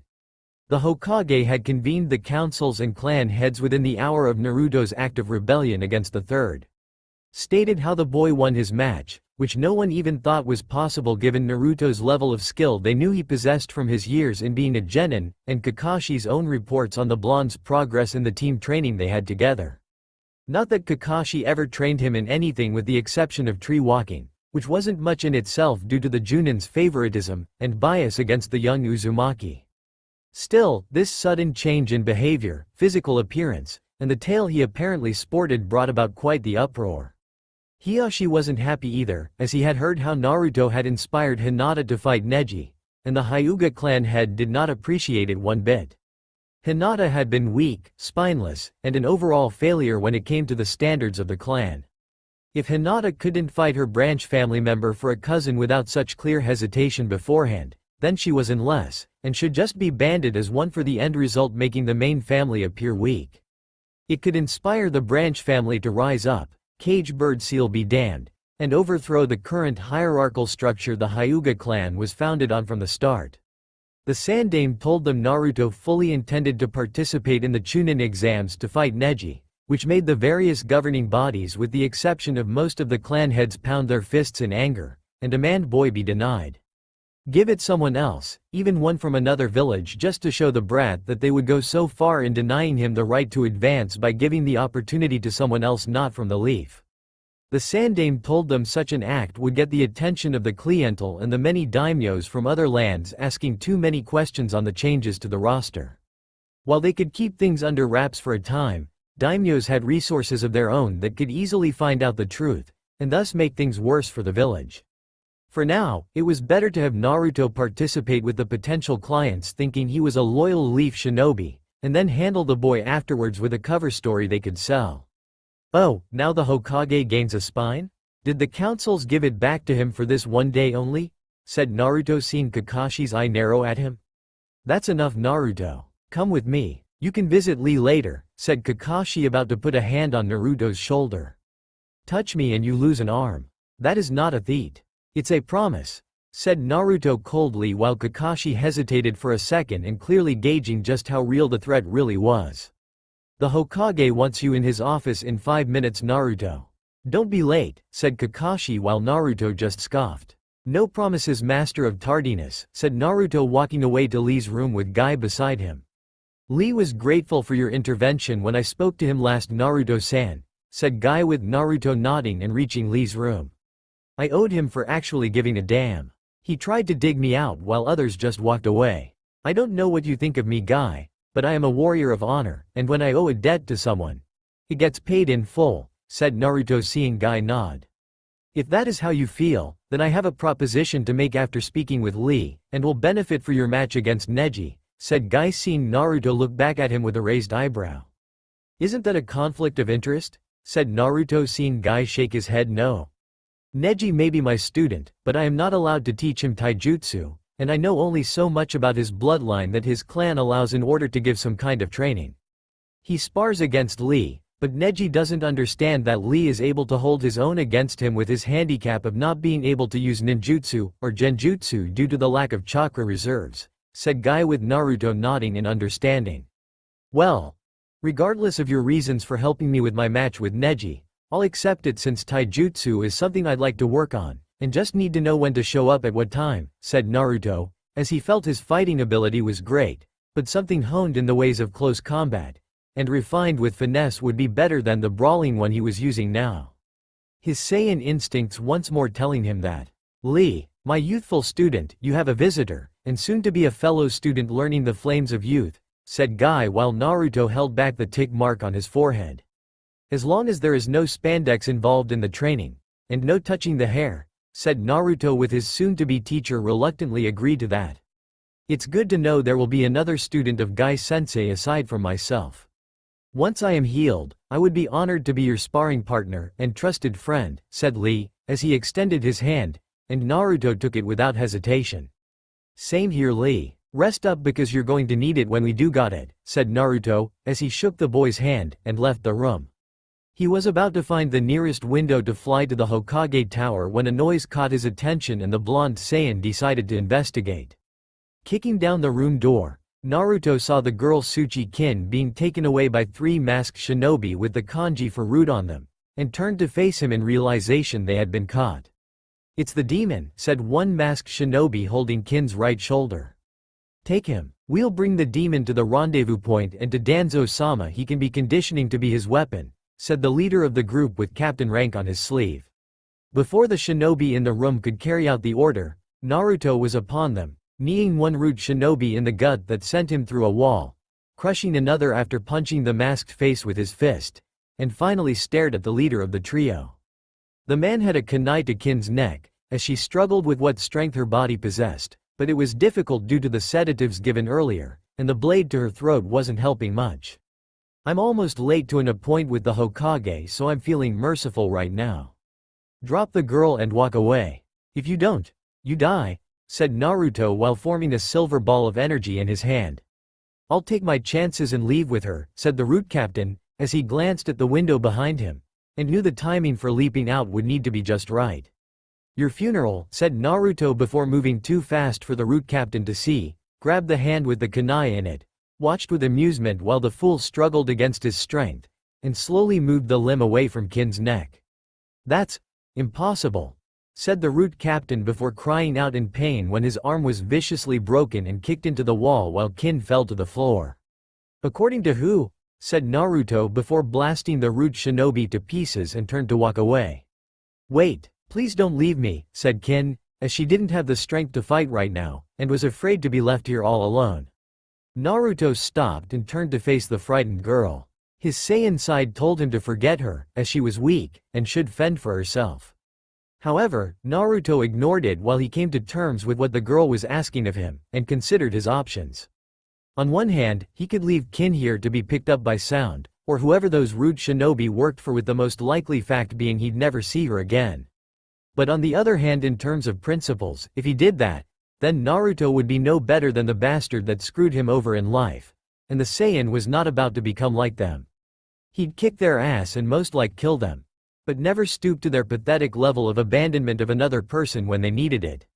His Saiyan pride wouldn't let him be like them. Picking up the girl, he went to the window, and took to the air before making a quick stop at his apartment to put Kin on his bed. Finding some of his old, yet clean orange-colored clothes since Kin was wearing only a hospital gown, he threw them onto the bed for her to wear, and headed for the window once more. When you've recovered enough to move, wear that since it's all I've got right now, and don't try leaving since it will only get the attention of those that tried to take you earlier. When I come back, you will tell me everything I want to know, and if you lie if only once to me, I'll throw you out in the street to be taken by more would-be kidnappers. Do you understand? Said Naruto, seeing Kin nod weakly, as she knew her life was in his hands, and to betray him would mean facing the Saiyan's wrath. Yes, Naruto-sama, said Kin, as she clearly remembered him from the Chunin exam preliminaries, coming in with the scrolls and headbands of the shinobi that he found in the Forest of Death after her team's encounter with his own. Naruto will do for now. I wouldn't eat anything in the fridge. I haven't been here for about a week, so if you're remotely hungry, then I suggest you suck it up, and wait for my return with something edible, said Naruto before going out the window and into the sky without another word. Hokage Tower at the moment. He's late. I knew Kakashi should have just taken the boy and brought him here, said Kaharu, seeing Homura nod in agreement. After what he did to Hiashi at the hospital, the boy should be imprisoned, or executed for his actions against the clan head, said Homura, as he had heard from Kakashi how Hiashi had to be hospitalized with a broken arm, and a concussion to go with the various bruises that had formed on his body from hitting the wall. Considering how Hiashi treated his own daughter, I'd say the Teme deserved the beating, and the Uzumaki Gaki deserves a medal, said Sume, as she was proud of Naruto for doing what he did, and stood up for the shy Hyuga girl. "How can you say that, Sume? Your own son was beaten by the demon," said someone on the civilian council. "My son knew the risks in fighting someone. Besides, Kiba needed a kick in the ass since he was getting a tad arrogant, and I won't stand for that," said Sume, as she had spoken to Kiba about who he lost to, and that being arrogant had played a part in his defeat. "I heard Uzumaki-san has changed quite a bit. I'm curious to see if the rumors are in fact true," said Shibi, as he had heard from his son that Naruto was very much different than before, and that Shino's own insects were terrified of the power the boy had displayed. "His demon powers are manifesting and the seal is weakening. Jiraiya-sama, we order you fix the seal, and lock away the boy's powers after his arrival," said Homura, as he saw Jiraiya leaning against the wall and deep in thought. "Why don't we wait until the Gaki gets here before doing anything?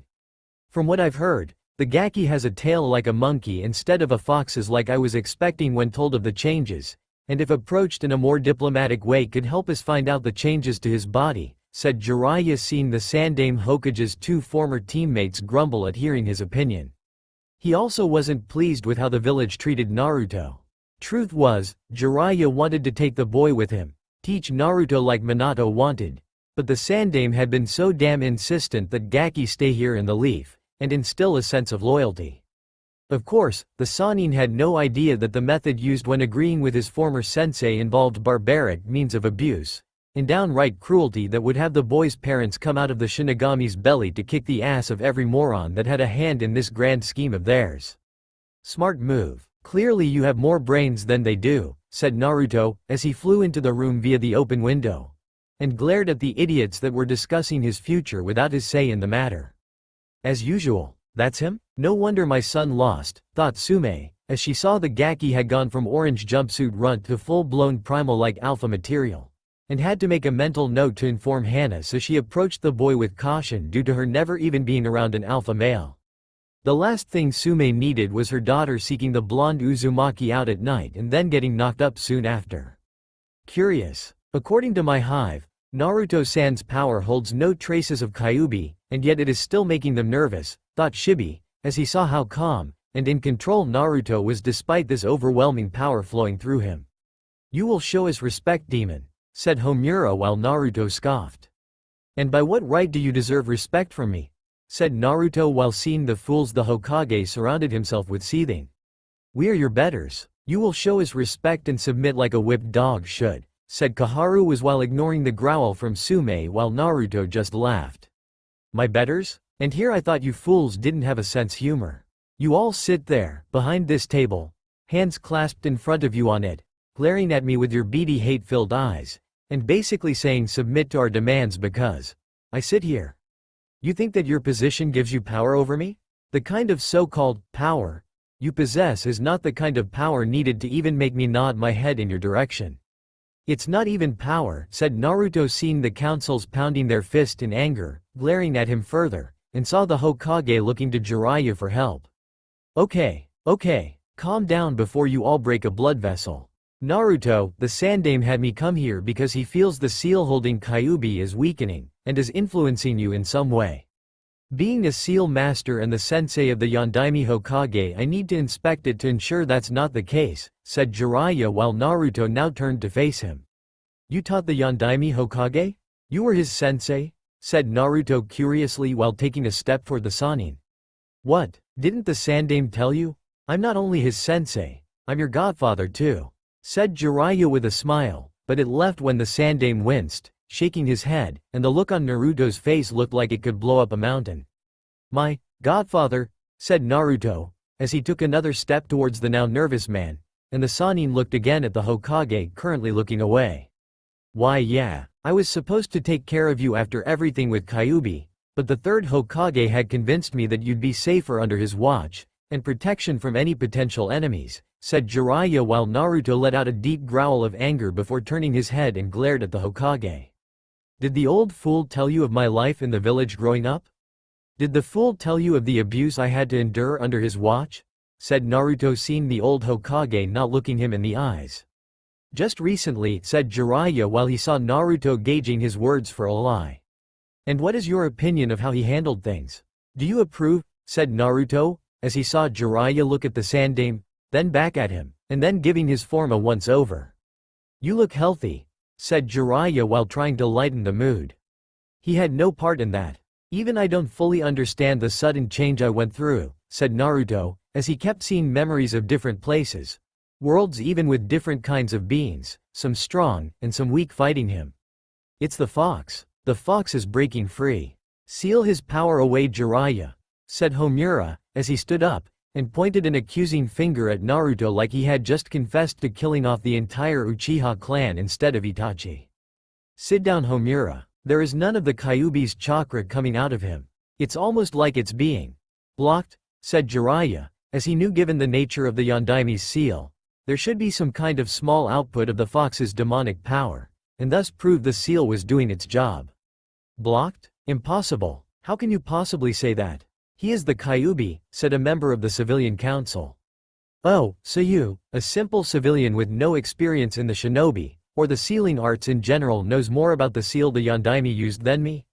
A genuine seal master and the sensei of the Yondaime Hokage? Please do share your infinite wisdom about the seal on my godson and its purpose," said Jiraiya, seeing the man open his mouth to say something, but found he couldn't, and just shut up before sitting down. "So that's what Snake did," said Naruto more to himself than Jiraiya. "Snake? You mean Orochimaru?" said Jiraiya with some growing concern, knowing that while sealing wasn't up there on Orochimaru's list of prodigal skills, the man did know enough to mess with functioning ones to the point where they did little, or none of the things its creators designed them to do. "Yeah, he hits me hard in the gut with his hand and I'm soon out of it. Next thing I know, when waking up, is someone buried me alive and my so-called teammates left me for dead in the forest of death. So much camaraderie and bonding as a team, isn't that right, you old fool?" said Naruto, seeing the Sandaime look away while Jiraiya glared at the Hokage for not telling him that part. "Naruto, I need to see what Orochimaru did to your seal, and fix it before what he did possibly becomes harmful to your body," said Jiraiya, seeing Naruto gauging him for lies and deceit on his part. "I suppose. But know that if you are trying to do something that will take away what has been a blessing to me, then a curse, I'm going to beat you within less than an inch of your life," said Naruto before he sat down in a nearby chair and raised his shirt so Jiraiya could carefully inspect it. "That's what he did. Orochimaru blocked off access and basically disrupted your chakra from functioning properly," said Jiraiya, but still found it interesting that such a seal overlapping the original was not working like it was intended, and the boy changing into what he was now. "Remove it," said Naruto, simply knowing the sooner it was off the better. "No, the Kyuubi's power must be denied to him. That is the only way the brat can stay in the Chunin exams," said Homura, as he glared at the boy, who glared back, and let out a primal growl. "We will compromise," said the Sandaime at last while Naruto glared at him. "And by compromise, you mean trying to screw me over again," said Naruto while the Hokage just ignored him. "Jiraiya will train the boy for 1 month, but he will not undo Orochimaru's seal over the Yondaime's own, and will check up on it every week leading up to the finals to ensure that nothing is wrong with it," said the Sandaime, seeing the people in the room nod at the idea while thinking without the Kyuubi's healing abilities the boy could be badly injured. "I have a better idea. Jiraiya fixes my seal or I rip your heart out," said Naruto while he glared at the Sandaime. "You border on treason, Naruto," said the Sandaime with a warning tone in his voice. "No more than you did with me when you told everyone about the Kyuubi and then tell them to do something they had no intention of doing in regards to keeping silent about the fox. How many people did you actually punish for breaking that law, old man? From the way the councils here call me names that reference to the fox sealed in my gut, not to mention the people in the village themselves, I think you don't enforce it at all, and just let them get what they want at my expense," said Naruto before lowering his shirt and getting off the chair despite Jiraiya's protest. "That's not true, Naruto," said the Sandaime, but the boy quickly grabbed the table that in a sense connected all the various branches of Konoha's government together, and threw it up through the ceiling like it was ball filled with air. "Such strength. It rivals Tsunade. But Naruto doesn't know how to do that, and the seal Orochimaru made should be disrupting chakra output, so control needed to use that level of strength is impossible in a genin," thought Jiraiya, seeing it with his own 2 eyes. "Is it? The people in the village hated me for over a decade, yet when I asked why they did after less than half of that time had gone by, you told me it was something that wasn't my fault, and that they would stop if given time. Well, old man, they didn't stop. Not once. No doubt I have you to thank for that in the first place and telling me not to fight back or else bad things would happen from my actions, said Naruto while the third Hokage scowled.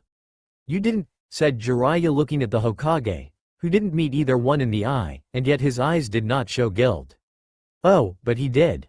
I may not have understood the reason why he told me that back then, but now I do understand, and it's taking all my willpower right now not to obliterate his body, said Naruto before turning around and walking away. And where do you think you're going, demon? Said Koharu in a stern voice of a woman that didn't like seeing someone turn away from her like she was insignificant. I don't have time for your decrepit bullshit or the politics behind it in seeking to control me like some animal on a leash. I'm going to train for the Chunin exams and I'm going to kick the crap out of everyone I face there. It doesn't matter if I'm facing Hyuga Neji, Uchiha Sasuke, Sabaku no Gaara, his father, the Hokage, or even the Yondaime back from the grave. Do you know why that is? Because I just don't give a flying fuck, said Naruto before flexing his power and causing half the room to be destroyed by it before flying off. If Jiraiya was serious about fixing his seal, then the Sannin would do it, and not complain after Naruto gave him a good beating for his involuntary neglect. After all, the man could have visited every so often regardless of what the Sandaime told him. This is an outrage. We order you to seal up the boy's power and then throw him away in prison cell to rot until we can safely extract the Kyuubi to put in a much more obedient vessel, said Koharu while Jiraiya shook his head. You idiots just don't get it. Only an Uzumaki can hold Kyuubi's power, and even then it has to be an infant with a seal master of my level or the Yondaimes even to make such a thing happen. I like living, so me sacrificing my soul to the Shinigami is completely out of the question. Now if you'll excuse me, I have to find my godson, and fix his seal so it can go back to absorbing Kyuubi's chakra again, said Jiraiya, as he leapt out the window, and ignored the shouts of the fools there trying to command him. Naruto's apartment sometime later. Kin had finally gained complete control of her body, as it was no longer sluggish from the sedatives those so-called doctors gave before the rude shinobi came in, and tried to take her away. They had been talking about taking her to someone named Danzo, who was going to help his business partner in acquiring Kin for something important, and involved the Chunin exam finals. Kin didn't know what it was, but the only person she could remotely think of that would want her for anything was Orochimaru, and even then the Sannin no doubt had plans for doing something nasty. I'm not his pawn anymore. I won't be used by him like that, thought Kin, as she sensed someone powerful headed her way, and quickly hid in the shadows of the room just in case it was an enemy. You can come out, Kin. I brought some food, said Naruto, as he took out an apple from the bag in his hand, and tossed it to the girl. So how'd it go with whatever it was you were doing after dropping me off? Said Kin, as she ate the apple quickly, and was tossed another before wolfing that one down too. Neither bad nor good. Now why was it those guys tried to kidnap you from the hospital? And don't lie to me. I've had enough people do that already and I'm not in the mood for someone else doing it to me again, said Naruto seeing Kin nod before he put the bag of food down on his kitchen table. I don't know why they needed me. Just that they served someone named Danzo. I think the man is someone in your village and he's pretty high up to have shinobi working for him, said Kin while Naruto scowled at the name. I think I know who he is. I'll have to ask a source who knows Konoha history. What else do you know? Said Naruto with Kin thinking things over in her head. I know they were going to meet up with Danzo and his business partner. I think they were referring to Orochimaru said Kin while not finishing the sentence. Since you served him in terms of entering the Chunin exams for a mission of getting through the Forest of Death that would allow him set his plans in motion. Whatever he's planning, the Chunin exam finals will be his target, and you were meant to be used as a sacrificial pawn to make it happen. Danzo will have to come up with an excuse for not successfully acquiring you, and if he can't, a sacrifice of his own will be made to ensure their combined plan succeeds, said Naruto with Kin now looking at him with a raised eyebrow. And how do you know that? Said Kin curiously. Because it's what someone does to prevent a partnership from falling apart when you do not want it to just yet. It's strategy, pure and simple. You have a partner in crime, he gives and takes while you do the same in return. Working together to achieve the same goal in taking down a village, but the thing about partnerships is they don't last very long when the objective they work together in completing is a success. One will turn on the other so the other doesn't share. The other will expect it, succeed in preventing the betrayal from being a success, or the betrayal will succeed with the victor getting all the spoils, said Naruto with Kin looking surprised by this. And how do you know that? Said Kin with more curiosity in her voice with a hint of skepticism. Because I've been around these people my whole life. They betrayed the Yondaime by trying to control me through abuse and the power sealed within me. They'll betray each other within and without of the village for that single yet potent word that brings about a person's desires. Power, said Naruto before moving to the wall by his window, put his hand through it, and pulled what he caught from the other side.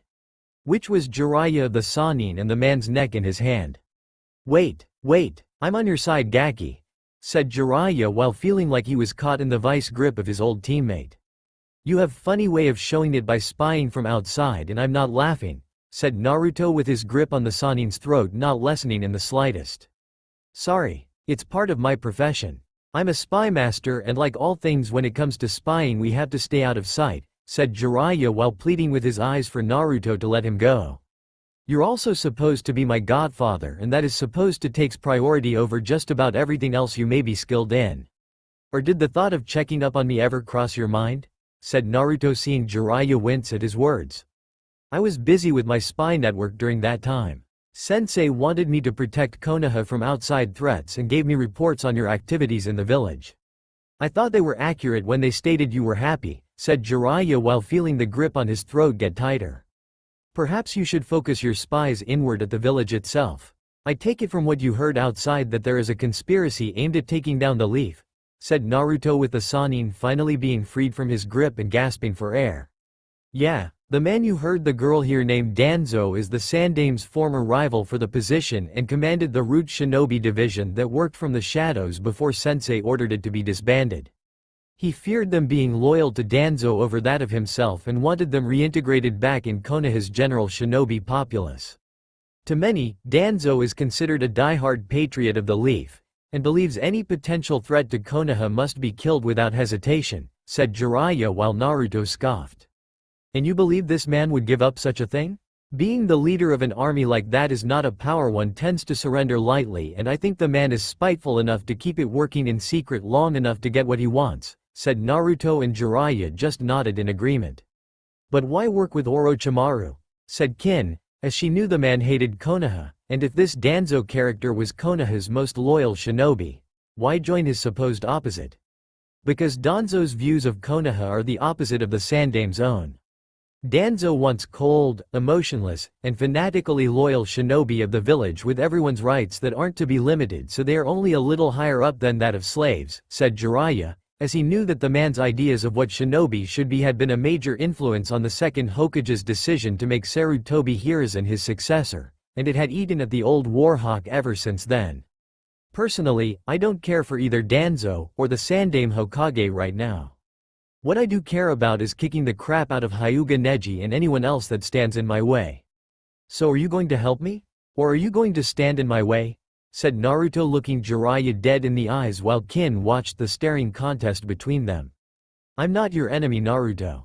Rest assured, I will help out any way I can, and fixing your seal being the start of it, said Jiraiya seeing Naruto nod. Let's do this outside. I have a feeling what you intend to do is going to cause a lot of damage to the surrounding area and while I don't like this particular dump. It's all I've got for now, said Naruto seeing Jiraiya frown at that. Forget this place Naruto. I know a place where you can stay and she can join us. I'll need to know everything about sound and what Orochimaru's planning, said Jiraiya while the blonde just nodded. Fine, said Naruto, as he picked up Kin, and then surprisingly Jiraiya before taking to the air for the secret location needed to keep away from unfriendly eyes.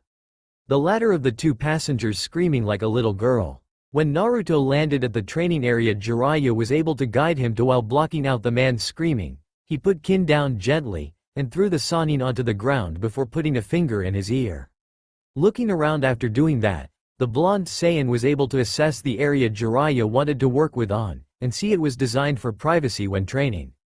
It was perfect. You didn't have throw me down so hard Gaki, said Jiraiya while rubbing his butt to get the soreness out. And you didn't have to scream like a little girl halfway here, said Naruto while Kin just giggled since the man had screamed like a little girl. No respect, said Jiraiya while Naruto removed his upper clothing so they could look at the seal and Kin had to look away with a blush on her face. Welcome to my world. Now fix this damn thing, said Naruto, as he was going to make Jiraiya work off 12 years of neglect, and it was starting right now. Okay, don't be so impatient, said Jiraiya, as he gave Orochimaru's handiwork over the Yondaimes, and then removed it with the 5 elemental unseal.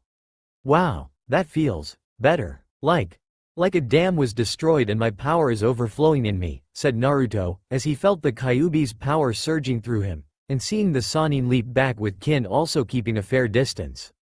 So, you're not going to explode, said Jiraiya while seeing the boy being covered in energy, and it was concerning to say the least. Give me a moment. This is a lot of power I'm feeling right now, said Naruto, as he was fighting for control, and the ground shook with storm clouds forming in the sky above. Oh crap, run the hell, said Jiraiya, as he grabbed Kin, and ran since the tall tale signs of destruction of an area were upon them. With a loud roar, Naruto covered the area energy, and yet still fought for control over what felt like another presence trying to control him. However, the boy wouldn't let this power go to his head, and called upon all his willpower to not let this consume him. As he retracted the power back into his body, Naruto felt a part of him swelling with pride over being able to do it, and the Uzumaki wondered if that was Kyuubi, or something else responsible for the changes in his life. Before he could think anything further about it, Naruto collapsed onto the ground. Naruto's mindscape. Well, that was certainly interesting, said Naruto, as he got off the ground, looked around his current location, and found himself seeing it was a bit technological for his tastes. Where the hell was he? And why did it seem partially familiar? This way, said a demonic voice that Naruto decided to follow and walk through the path in front of him with doors automatically opening for him until reaching the source of the one calling him. Why am I not surprised, said Naruto seeing the form of Kyuubi sitting on a throne of sorts, but behind a cell with energy bars, and it was clear from the joy on the vixen's face that she was happy to see him. Come now, I can't all the credit. I want to, but sadly I can't, and is it really so bad seeing your mind like this? Before it was sewer filled ankle high with water. Right now the place looks great, it's much more inviting, and a much better improvement, said Kyuubi, as she saw Naruto looking around, and took the time to admire his form. How exactly did this happen? Said Naruto, as he kept the surprise of Kyuubi being female hidden, and yet it wasn't much of a surprise from the start.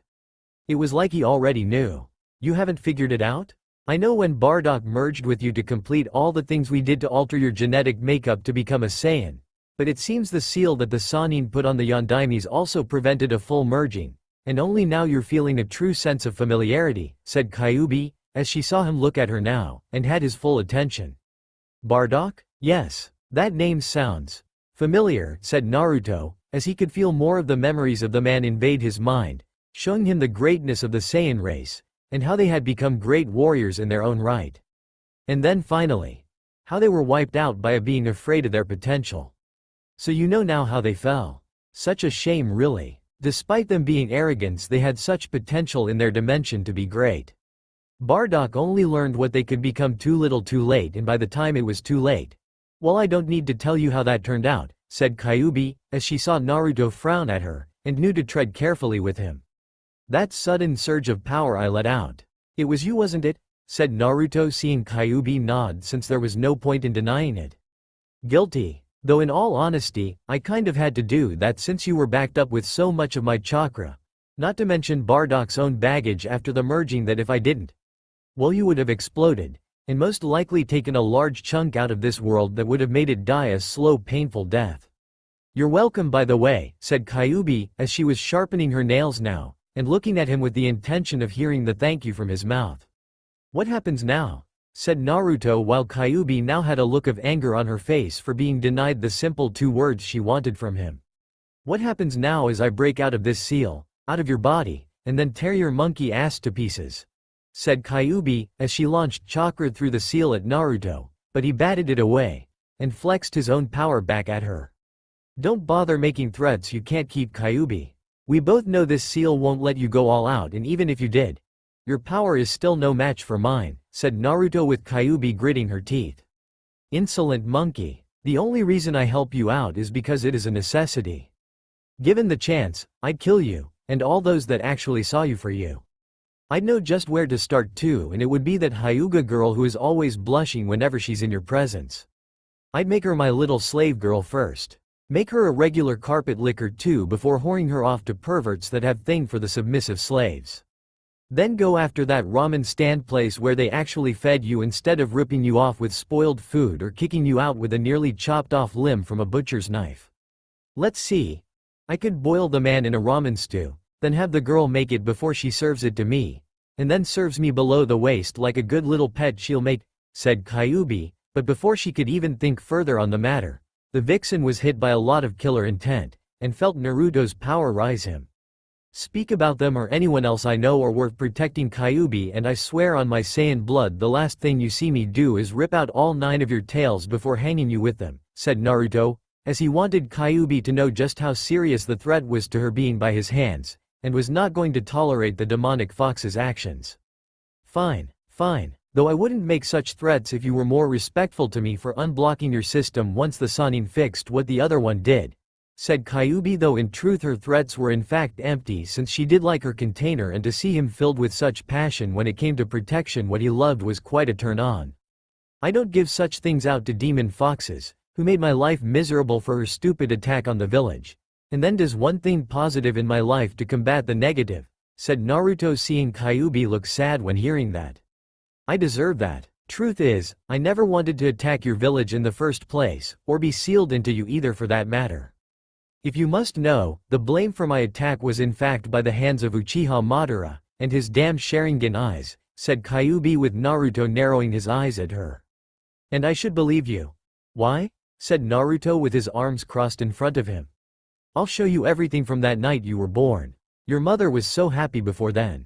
Kushina would go on and on about having a boy. Minato thought she was going to have a girl, but Kushina knew from her own motherly instincts building up inside, and if there is one thing I've learned in my long life is to never bet against an Uzumaki no matter what, said Kyuubi, as she showed him that day, leading into the night, and how Madara had come for them while somehow finding out about the location of where the pregnancy was going to happen, with Kushina's seal weakening during that time.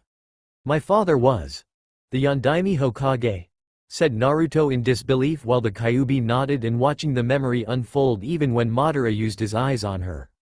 Yes. Both married of course, so you're not a bastard child like those adults kept telling you all those years ago. Though to be honest, when looking back at this memory, I do wonder just who sold out your family, and allowed Madara to do what he did. There are only a small group of people, who knew what was going to happen, and they were all high up in the government food chain. Now, if I were the Yondaime, those Anbu would have been chosen at the last minute to ensure no one got information out of them. Now, aside from the Yondaime, Kushina, and the Anbu in the room, who else would know? Said Kyuubi, as she replayed the memories of she had while in Kushina up to how things happened several times, and saw Naruto watching the feed intently. The Sandame, said Naruto coldly with narrowed eyes while they stared at the old woman with his mother during the pregnancy while around the Anbu. Huh? Said Kyuubi while watching what he was watching. That old woman. I've seen her in a picture with the Sandame. I asked about her once and the old man had an angry look on his face for the tiniest of seconds before telling me it was his wife. How she died around the time I was born, said Naruto, seeing Kyuubi raise an eyebrow at him. But why would he sell out your parents like that?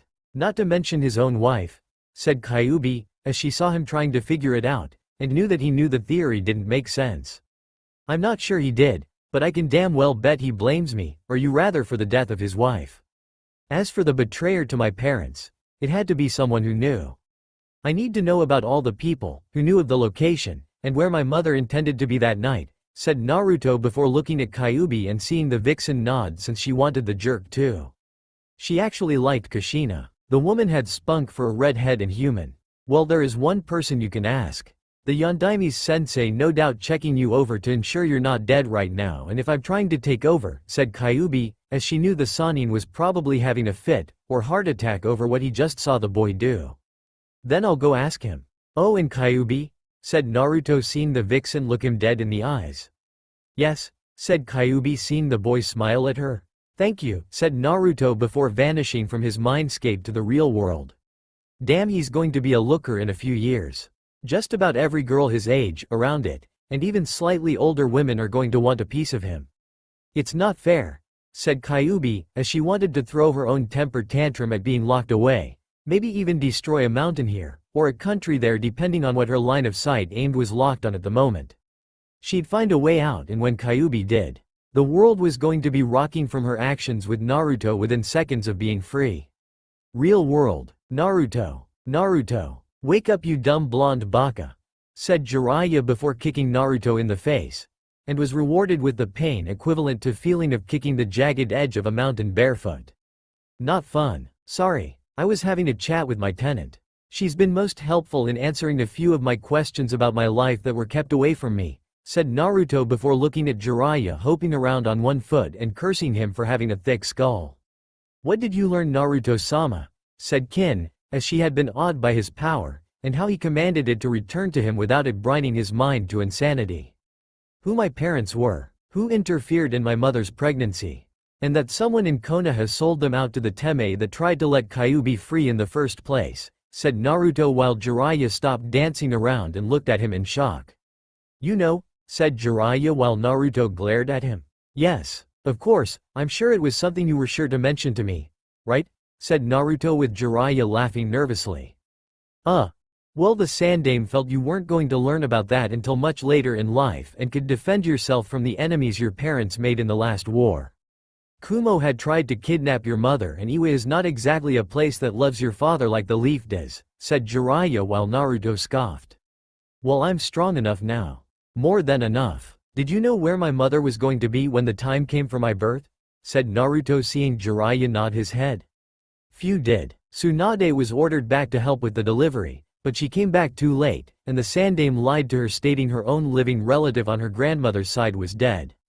The Anbu were last minute, picked by your father himself.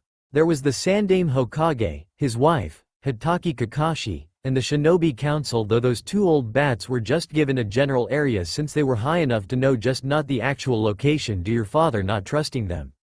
It was them, said Naruto, seeing Jiraiya frown. What do you mean, Naruto? Said Jiraiya while sensing the boy's anger rising with his power doing the same. I mean they sold my parents out to Uchiha Madara, said Naruto with Jiraiya looking at him in shock.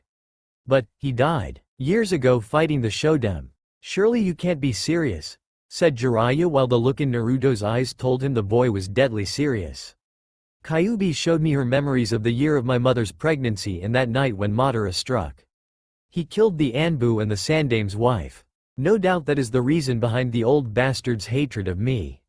He talks about the village being narrow-minded and that they would let go of their hatred of me one day in future. That old senile bastard's a hypocrite, said Naruto, making a ball of energy and launching it at the nearby forest region, destroying a large chunk of it in the process. Not to self. Do not anger Naruto to make him throw one of those at me, thought Jiraiya, having seen the smoke and dust clear to see the devastation. I'll deal with that Uchiha in due time. Right now, I'll focus on the Chunin exam finals, and training for them, said Naruto, as he saw Jiraiya nod in agreement. Since Madara was so far off right now, you'd need a super enhanced Byakugan eyes to see him, and that was if you were lucky. So what do you plan to do for training? Said Jiraiya curiously. I'm going to be training with Maeda Guy in Taijutsu. I want to refine my skills, and he's already offered to help. You're going to help too, but in a different way, and on a much larger scale, said Naruto, seeing Jiraiya raise an eyebrow at him. Me? How? Said Jiraiya, pointing at himself. First, you're going to teach me about seals. What they can do, how can they go, and I want to focus on using them for holding things down, said Naruto, seeing Jiraiya scratch his head in thought.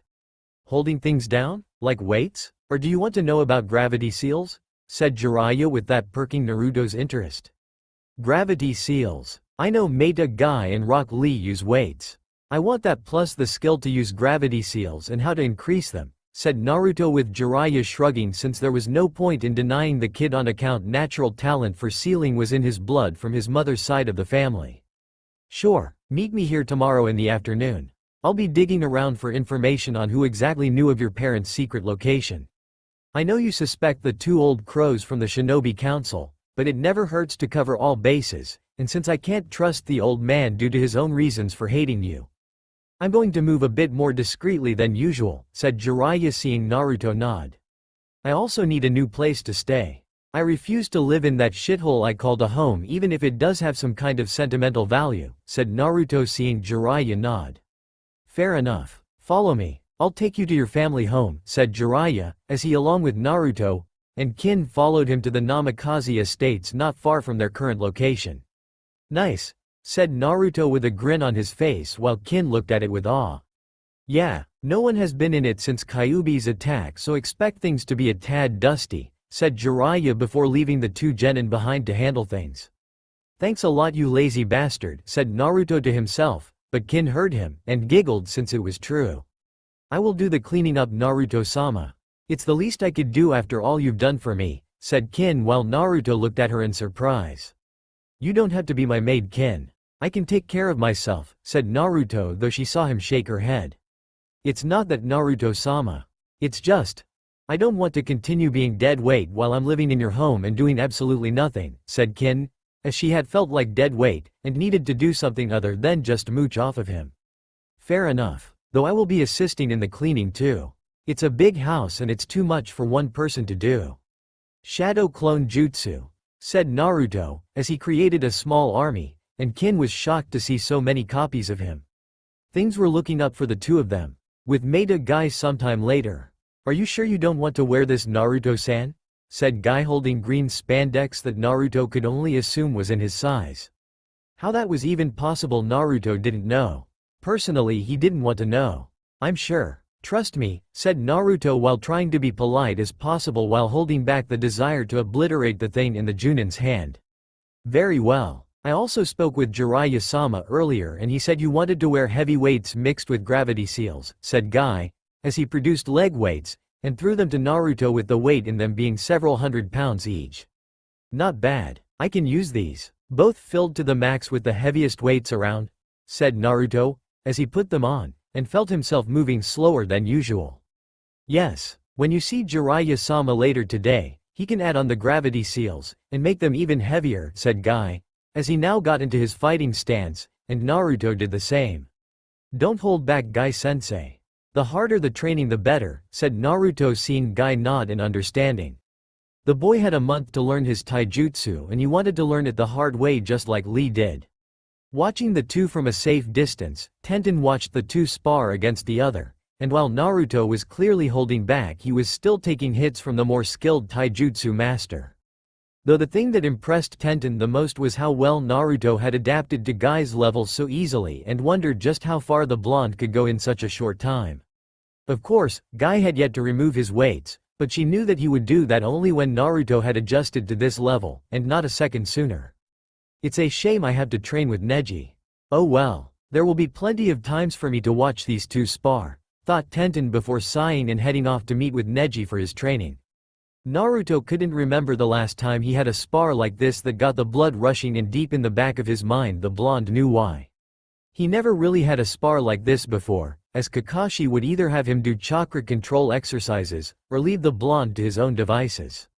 Not to mention Naruto didn't know that there was no one to spar with in hand-to-hand combat, much less one he could trust not to use it as an excuse to beat him to death. But with Guy being his taijutsu instructor, the blonde didn't have to worry about that, and could enjoy himself in having this fight. Eventually the two fighters had gone at it for what seemed like hours, and by that point it was finally time to call it quits since Naruto had to meet with Jiraiya soon. Still, it had been a productive day, as Guy left him scrolls to know the stances better, to use shadow clones to have them test out the stances, and the original Naruto would spend time with Jiraiya. With Jiraiya, about time you got here.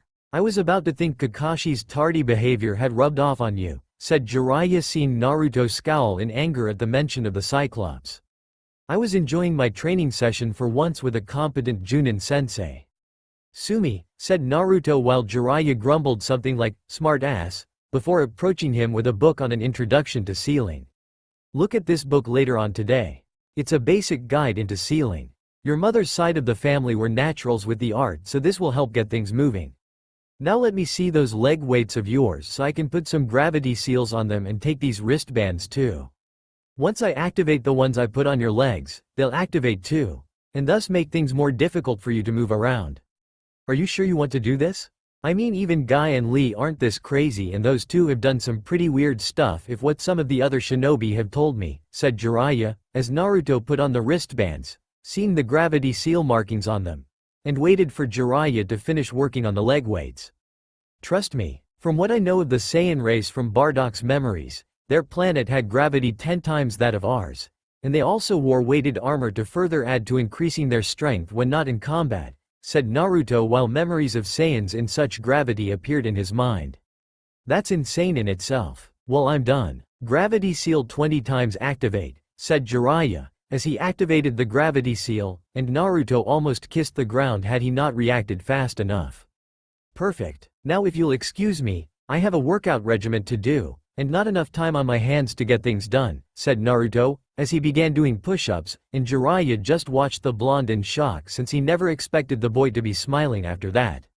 Something tells me this kid's personal workout regimen is just getting started and make guys look tame, thought Jiraiya while making a shadow clone to watch over the kid and went out to do spy master stuff. Hours later, holy shit, this kid is still going, thought the shadow clone of Jiraiya, as he had been watching the boy do push-ups for 5 hours straight, and not once did Naruto stop. Even Guy or Lee would have stopped at this point with all the weights on their body. I should have done this with those two exercise nutcases a long time ago. I almost regret pulling pranks on people. Almost. Of course, I probably still would even after meeting them, and just worn weights to make things more interesting when being chased, said Naruto with a grin on his face, as he was nearing 50,000 push-ups. That was a good first start, said Naruto seeing the shadow clone of Jiraiya just look at him like he was crazy. A good first start? You just did 50,000 push-ups with weights and gravity seals on top of them. What more could you want to do now? Said the shadow clone of the Toad Sannin with Naruto grinning at him. What else after doing so many? I'm going to eat, said Naruto and flew off to his old eating place while the shadow clone of Jiraiya face planted himself on the ground before going, poof. The real Jiraiya felt the memories of his shadow clone and his eyebrow twitched at the boy's statement about food. Ichiraku ramen at the moment. Ayame had only heard rumors of Naruto's transformation, some claiming he was showing his demonic form now, and was planning to go on a rampage. Killing people, maiming them, offering innocent maidens up as sacrifices to some demonic god in hell, and trying to open a portal into the demonic realm. Ayame thought they were being stupid of course, as she had seen Naruto put up with all their crap, and not once even attempt to do those things despite being more than entitled to should the opportunity present itself. Poor Naruto. No matter what he does, they put him down, and do everything in their power to keep him down, thought Ayame before a swish was heard and what she went to see her latest customer made the woman's jaw drop. Hey Ayame-chan, give me all the ramen you got. All of it. I'm hungry. Really hungry, said Naruto while Ayame just stared at him in disbelief while unsure of what to make of his new appearance. And Naruto, said Ayame, as she saw him sit down, and couldn't believe the change in the boy. In the flesh. Now about that order of just about all the ramen in back, said Naruto while Ayame's father came out from the back. Naruto? Holy crap, what happened to you? Said Tucci, as he sees Naruto looking like someone you don't want to mess with in a dark alley, and if you did, you were screwed. My body basically got an upgrade. I'm strong, faster, and better than ever before. That also includes my stomach, said Naruto before that same organ rumbled angrily for food and actually shook the ramen stand. You're serious? All the ramen I've got? How could you even afford it? Even if some of the bowls were on the house. It would be too much, said Ayame, as she saw him grin, and knew he had an ace up his sleeve.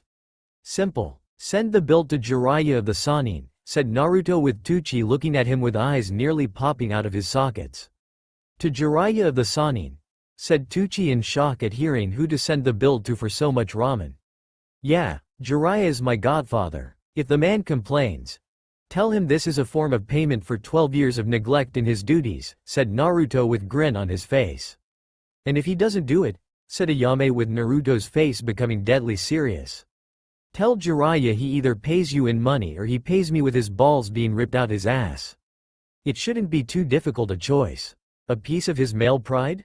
Or money, said Naruto seeing Tucci go pale at the mention of balls being ripped out part. Does he even have the money for it? Said Ayame knowing that while Jiraiya probably got quite a sum of money over the years, but to pay for that much ramen. It was quite the fortune. You know those perverted orange books Hitaki Kakashi and other shinobi read all the time? Said Naruto while Ayame frowns and Tucci grins. Oh yeah, real popular among the men of the world, said Tucci with a chuckle while Ayame had an angry look on her face. You mean the perverts of the world, said Ayame, knowing what she'd do if Kakashi came in here with that book in hand. Off with his hand, the book, and maybe something else too while she was at it. Jiraiya of the Sannin is the author of those books and I imagine he's made a fortune with them over the years, said Naruto, smirking, and saw Tucci's eyes became dollar signs with Ayame having an evil smile on her usually innocent face. Of course. After all, a godfather should treat his godson to at least one all-you-can-eat ramen special, and no one eats ramen like you do, Naruto, said Ayame, as she was going to enjoy sticking Jiraiya with the bill, and laugh when he had his heart attack that would bring about the end of Icha paradise. The young ramen waitress mentally let out an evil laugh with thunder and lightning in the background at seeing the end to such perverted smut. Her father was picturing all the money Jiraiya would give them and they could expand their business in making it larger to hold more customers with enough left over to retire. Hell, Tucci was willing to do just that, and let Ayame run the store in his place with a whole staff. I agree. All the ramen Naruto can eat and then some, said Tucci, as he was making the food for Naruto, and saw the blonde eat it faster than ever before. And that was saying something. Soon Naruto was eating them faster than Tucci could make, bowls piling up for all to see, and it was drawing quite a crowd. While many did not care for the Kyuubi Jinchuriki, they did become amazed at how much he was able to stuff his face, and eat so much ramen without puking. Even the Akamichi, who were watching this, were amazed, impressed, and slightly afraid at the sight of bowls that told all that saw them that Naruto's stomach surpassed all. Within a span of 3 amazing hours of making ramen, Tucci found himself completely out of the food in all of its forms and means of making it. Everything from beef to miso ramen were no more, and the belly of Naruto was showing itself to be bulging, with the stomach being very happy at eating so much food. Damn, that was good. A few hours exercising and I should have all this fat turned back into muscle in no time, said Naruto, as he patted his belly, and let out a massive burp that shook the entire area around him. That was the most sickest and most horrible display of eating I have ever seen, said Shikamaru, who had been a witness to the event with Choji, and saw his teammate just staring at Naruto. Akamichi Choji, bow to your stomach, Naruto, and submit that no one member of my clan can match its greatness, said Choji, as he bowed before Naruto, and Shikamaru just felt flat on the ground with a slight twitch. Troublesome, thought Shikamaru while Naruto just laughed and patted Choji on the back. Thanks, Choji. Now I have to work off all this extra weight with some light training. I think I'll make an army of shadow clones and do 8 hours of non-stop taijutsu practice, said Naruto before flying off into the air to a training ground, while Shikamaru just saw the blonde fly away and then looked dumbly at Choji, now sporting that same look. Did he just call 8 hours of non-stop taijutsu practice light training? Said Shikamaru, seeing Choji nod. That he did, said Choji while Shikamaru looked back into the sky where Naruto had flown off to. Since when does Naruto train like made a guy on steroids? Thought Shikamaru before deciding for his own mental health to let the matter drop for now. It was just too troublesome. With Jiraiya sometime later, Jiraiya was happy. He got some research done, his godson was training for the Chunin exams, and the gods above were content to let things stay that way. If there was one thing Jiraiya knew how to do, was not make waves when there was no point to making them. Jiraiya-sama, said a Chunin appearing in the bar the Sannin had decided to have a drink in while enjoying this moment of tranquility. Yeah, that's me, said Jiraiya, turning to the Chunin, who handed the Toad Sannin a very large compressed receipt of some kind, and a large number at the bottom. Uzumaki Naruto told the owner of Ichiraku Ramen that you would pick up this bill for him, said Chunin, as he just bowed politely, and left the stunned Jiraiya to see the exact total of the bill. What, Naruto? Yelled Jiraiya, as he saw the long, very long bill, and the amount that was apparently owed before looking at the note at the bottom. P.S. Naruto told us you are his godfather and owe him 12 years for your neglect. Don't fight it, you can't. Damn that brat and his guilt trip, thought Jiraiya, who knew this huge bill would break a lesser man's bank account. The years of living like a hermit, and letting his fortune build up from his books barely made a dent in his wallet.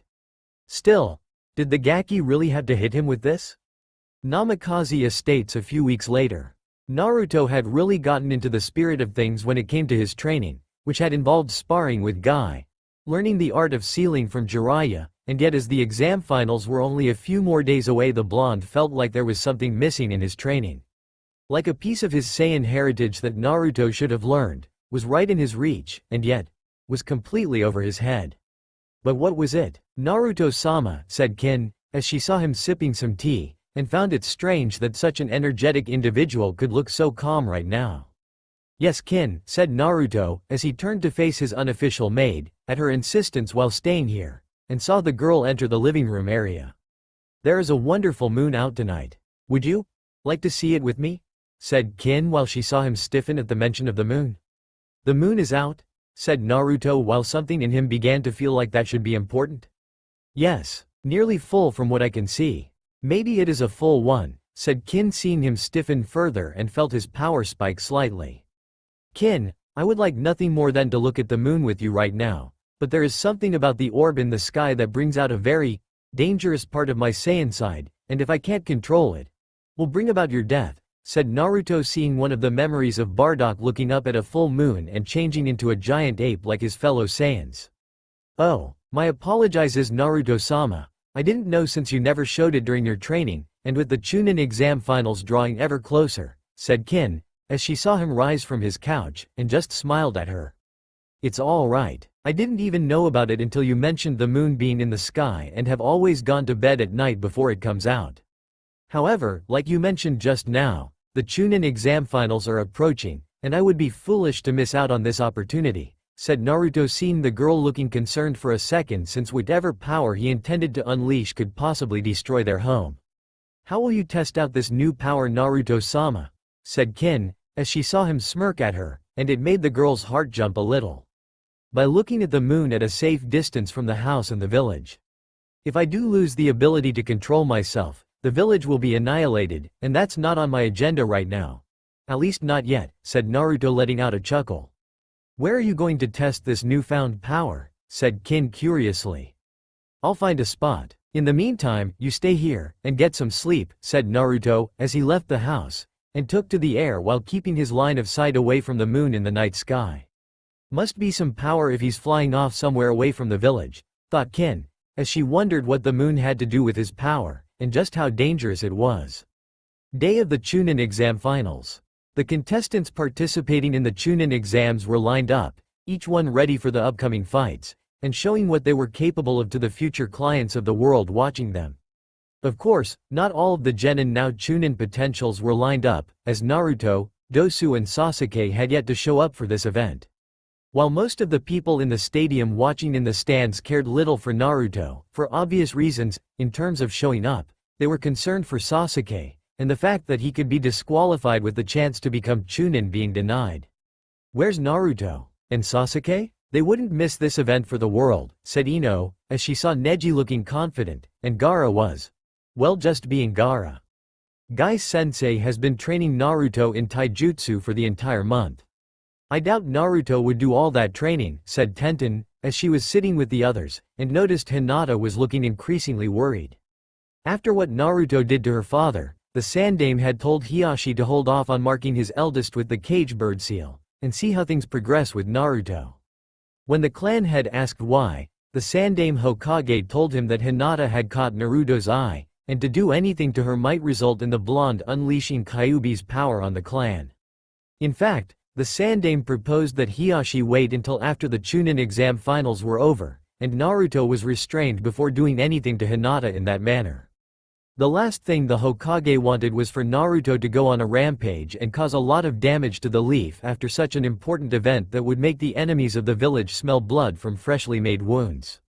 Will Uzumaki Naruto and Hyuga Neji stay for the first match of the Chunin exam finals, said Genma, as he saw the other contestants leave while Neji stayed, and waited for Naruto to show up. Where is Uzumaki Naruto? I was told by a reliable source he would be participating today, Hokage-sama, said Terumi Mei, as she had taken a seat to the Hokage's right while the cage was on his left, and also wanting to hear an explanation. I don't know Mizukage-sama. I assure you, an investigation into this matter will be led by me should Naruto not show up, and a punishment delivered should proof of foul play be discovered, said the Hokage, as he had hidden his surprise at seeing the woman in Mizukage robes come to the cage booth shortly after the cage arrived, and told them both she was the new ruler of Mist thanks to the help of a great warrior.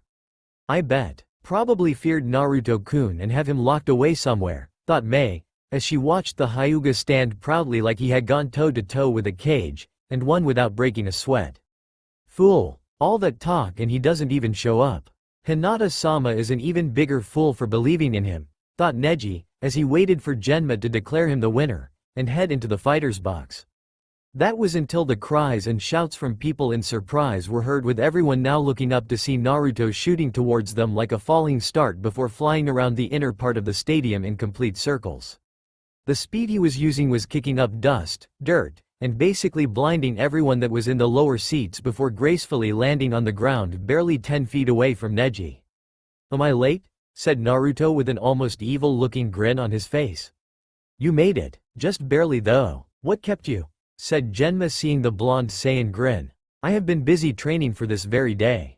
I wanted to get everything just right for the Chunin exam finals and show exactly what I'm capable of doing, said Naruto, as he was in black pants, armored combat boots with jagged greaves on them, and red t-shirt with various armbands on both arms with silver bracers around each hand that went just past the wrist.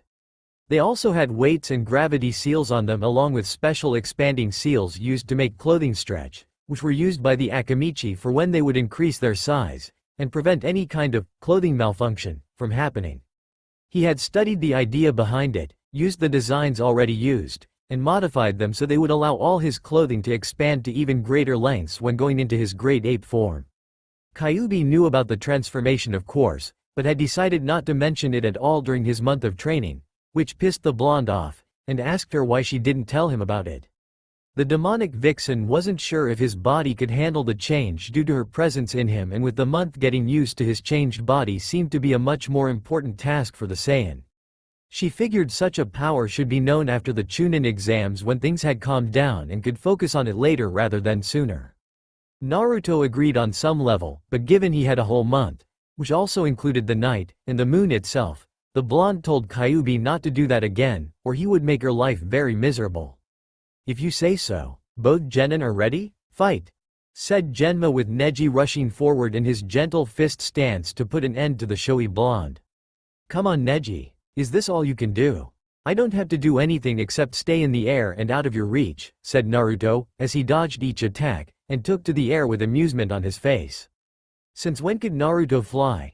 Said Ino, as she had seen him hover a bit in the Chunin preliminaries, but she thought it was some kind of trick using a wind jutsu, and not the real actual flying he was doing right now. Beats the hell out of me, said Choji while Sakura scoffed.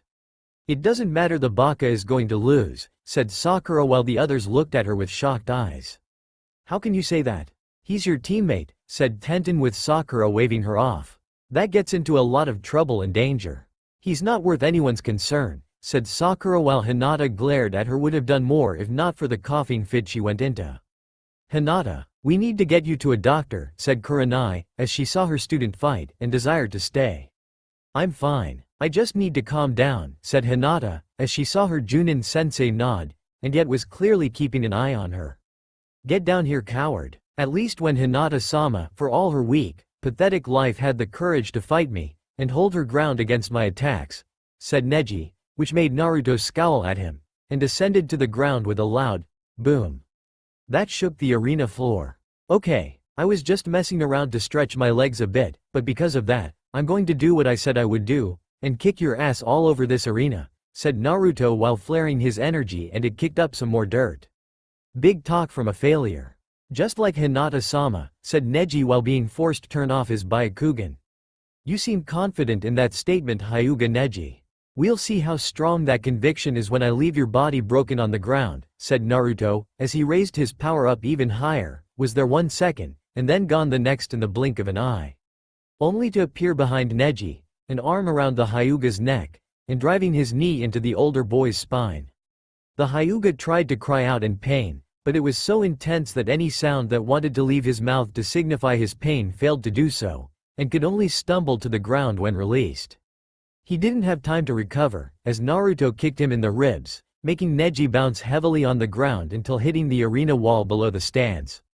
The Saiyan was in front of Neji in an instant, picking up the bloodied Hyuga off the ground, and then threw him easily into the center of the arena floor so everyone could see the prodigy of the Hyuga clan in all of his so-called glory. Damn, he beat Neji up and the fight just barely started, thought Kiba, as he realized just how easy Naruto went on him in the preliminaries, and was slightly happy that his ass wasn't the only one getting kicked around right now. Look at you, Hyuga Neji, the so-called prodigy of the Hyuga clan on the ground a bleeding mess.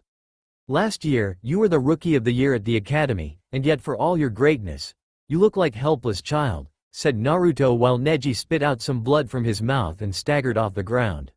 What do you know? You're nothing, just mere some peasant, a commoner, who when compared to noble blood should be lucky breathe the air around me.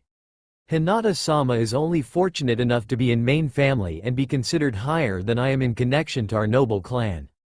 It's a shame someone of such privilege such as herself would be so weak and pathetic like the boy she's long since admired.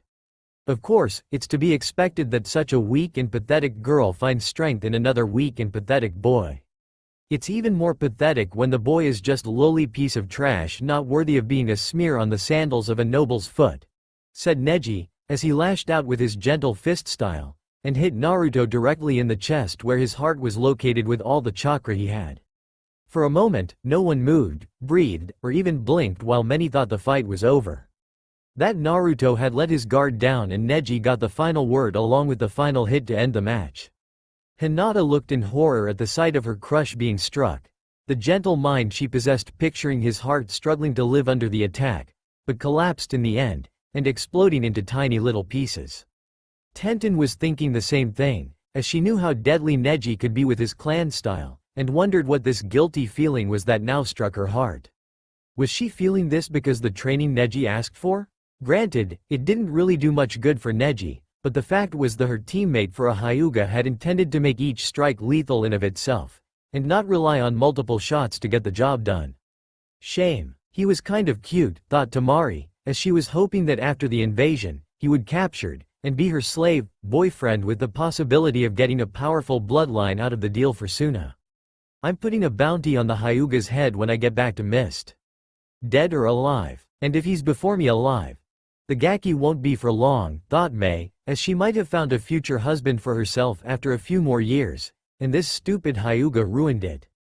Yeah, she was so going to mess that brat up if her shinobi brought him back to Mist alive. Guaranteed. He's not dead, said Gaara watching from the fighter's box with his siblings and they turned to look at him along with the others in the box.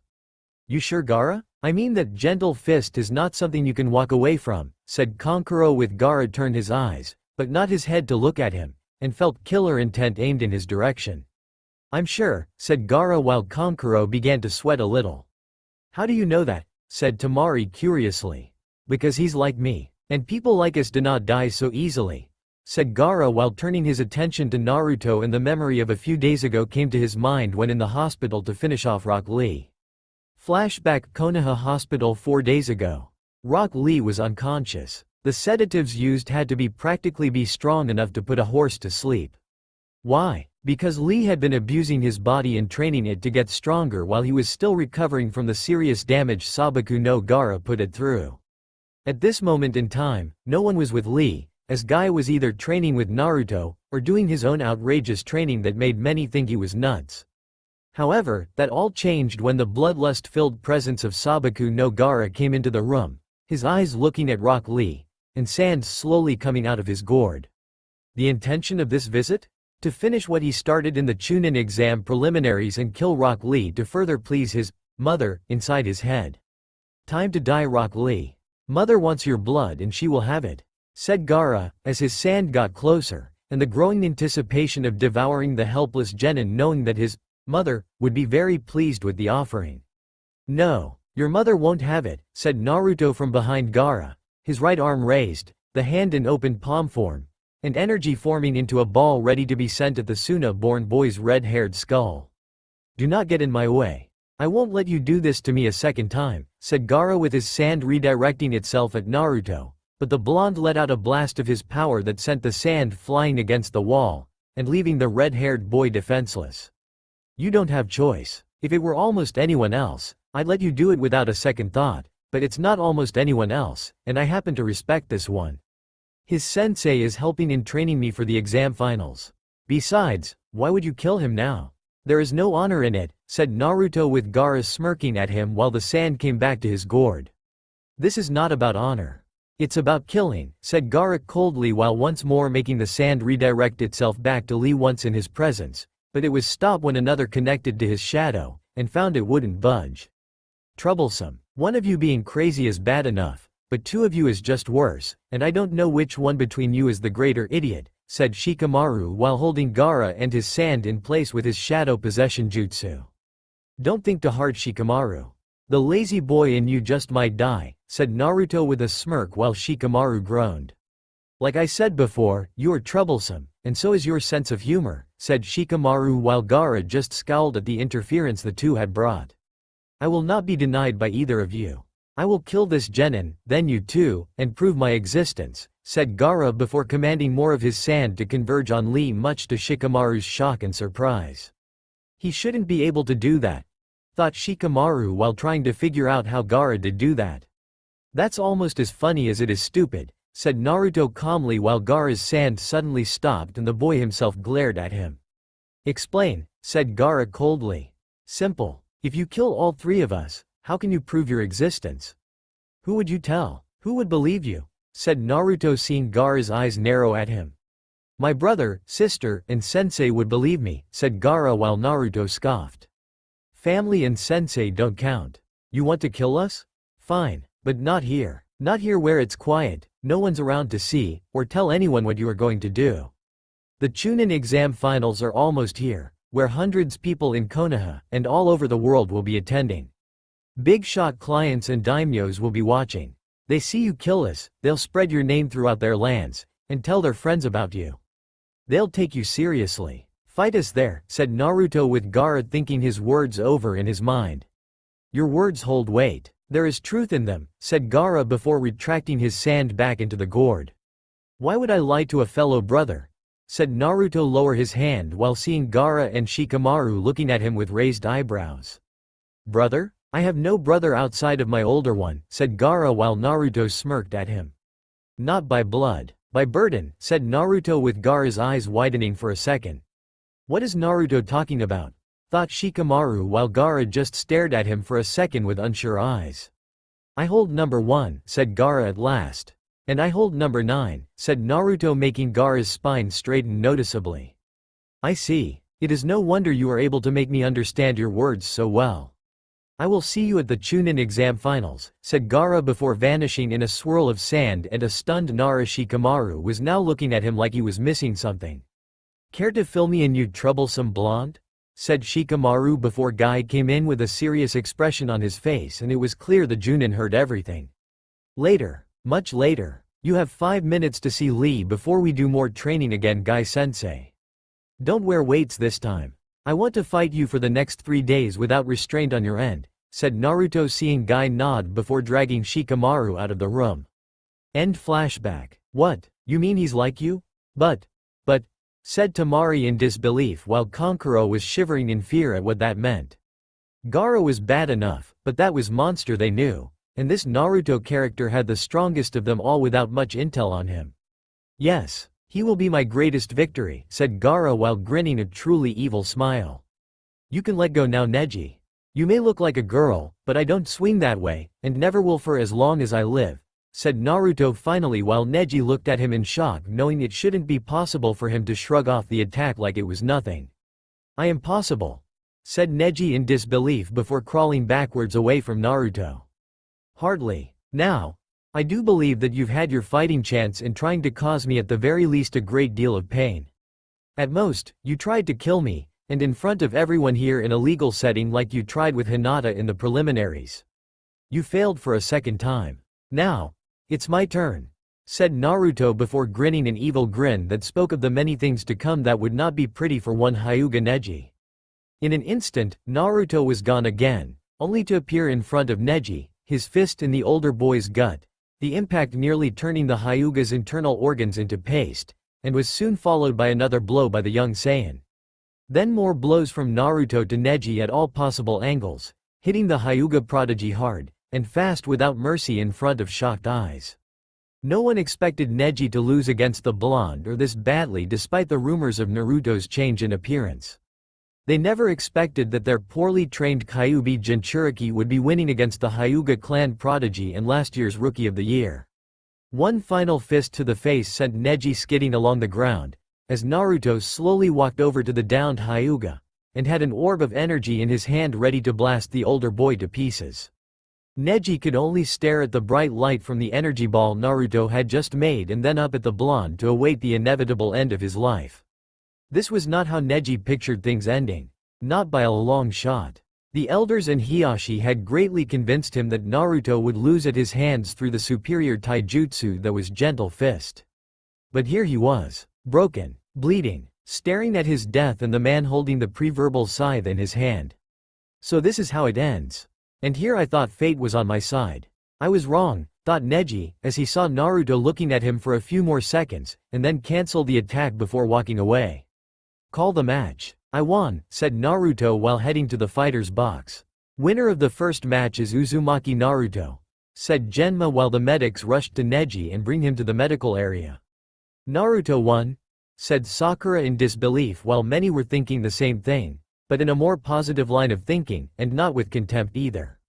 It shouldn't surprise you. Gai-sensei was spending time with Naruto the whole month and learning taijutsu, and that includes using a lot of weights. I wouldn't be surprised if he was holding back against Neji, said Tenten, making many of the people around her begin to wonder if that was true and just how strong Naruto really was. It made them shiver at the possibilities. That's my man. Granted, he was clearly fighting for the honor of this Hyuga girl, but that won't stop me from making Naruto mine in a few years, and with his impressive display of power.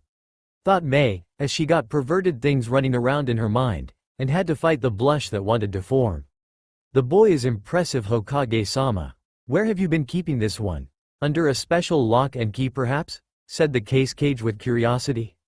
In a manner of speaking. Yes. The boy has been training non-stop all month in secret with Maida Guy and Jiraiya of the Sannin. I can see his training has shown promising results, said the Sandaime while acting like he had made it possible. Something both his guests knew wasn't true. Still, he was impressive, and with his ability to fly gave him quite the edge. I say this Uzumaki Naruto knew that and used it to his advantage. He's more than qualified to be Chunin in my book, said Mei while the Sandaime bid back the frown that wanted to reveal itself.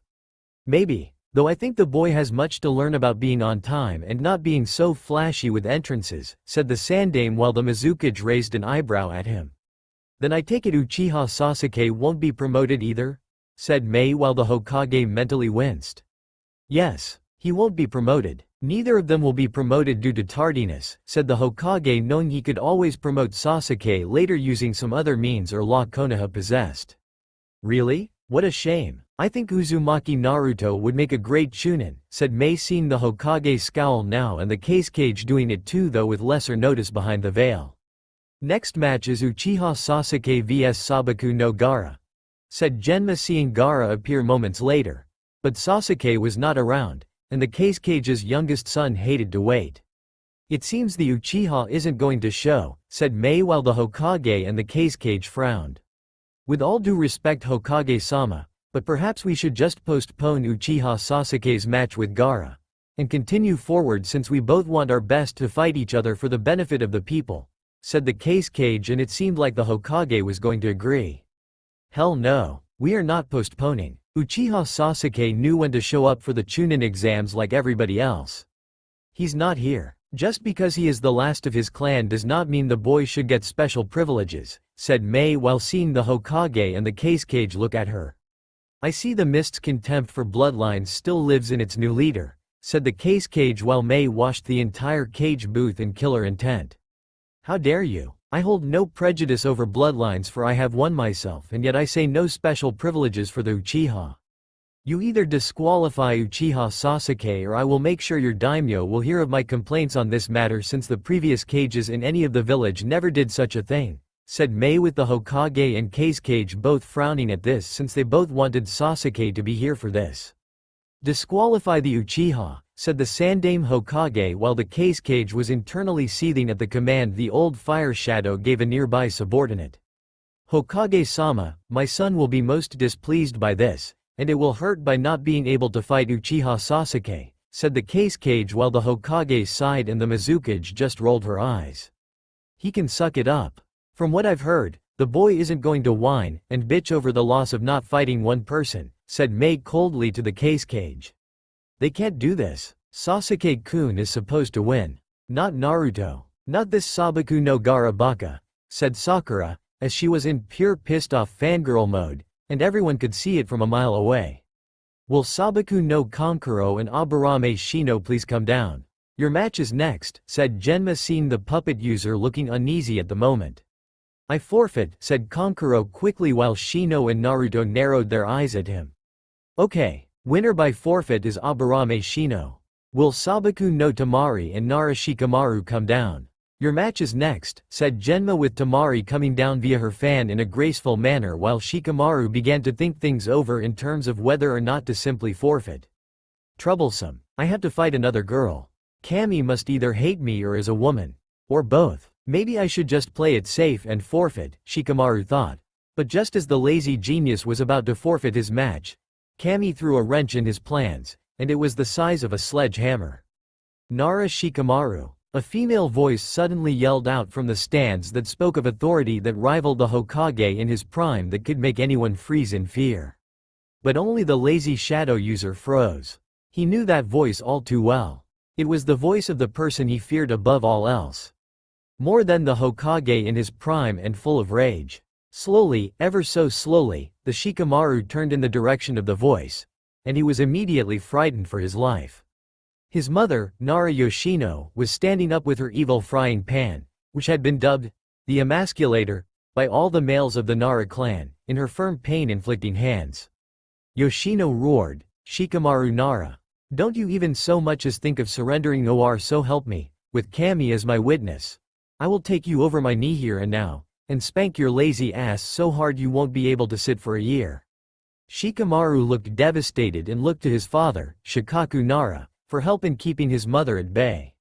Shikaku just looked at his son sympathetically and shook his head at the boy's plight. There was no way Shikaku could talk to his wife about letting their only son off the hook.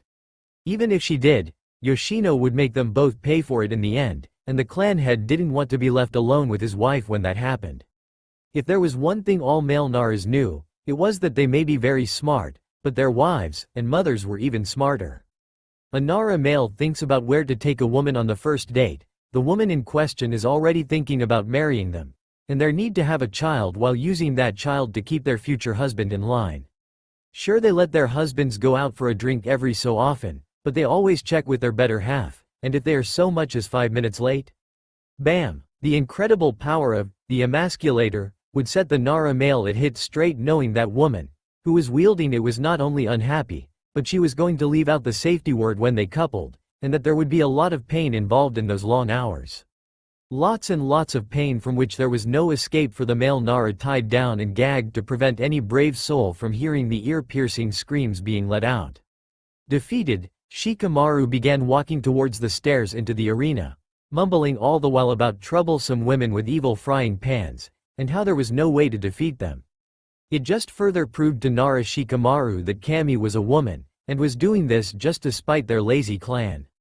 Not that way, you idiot.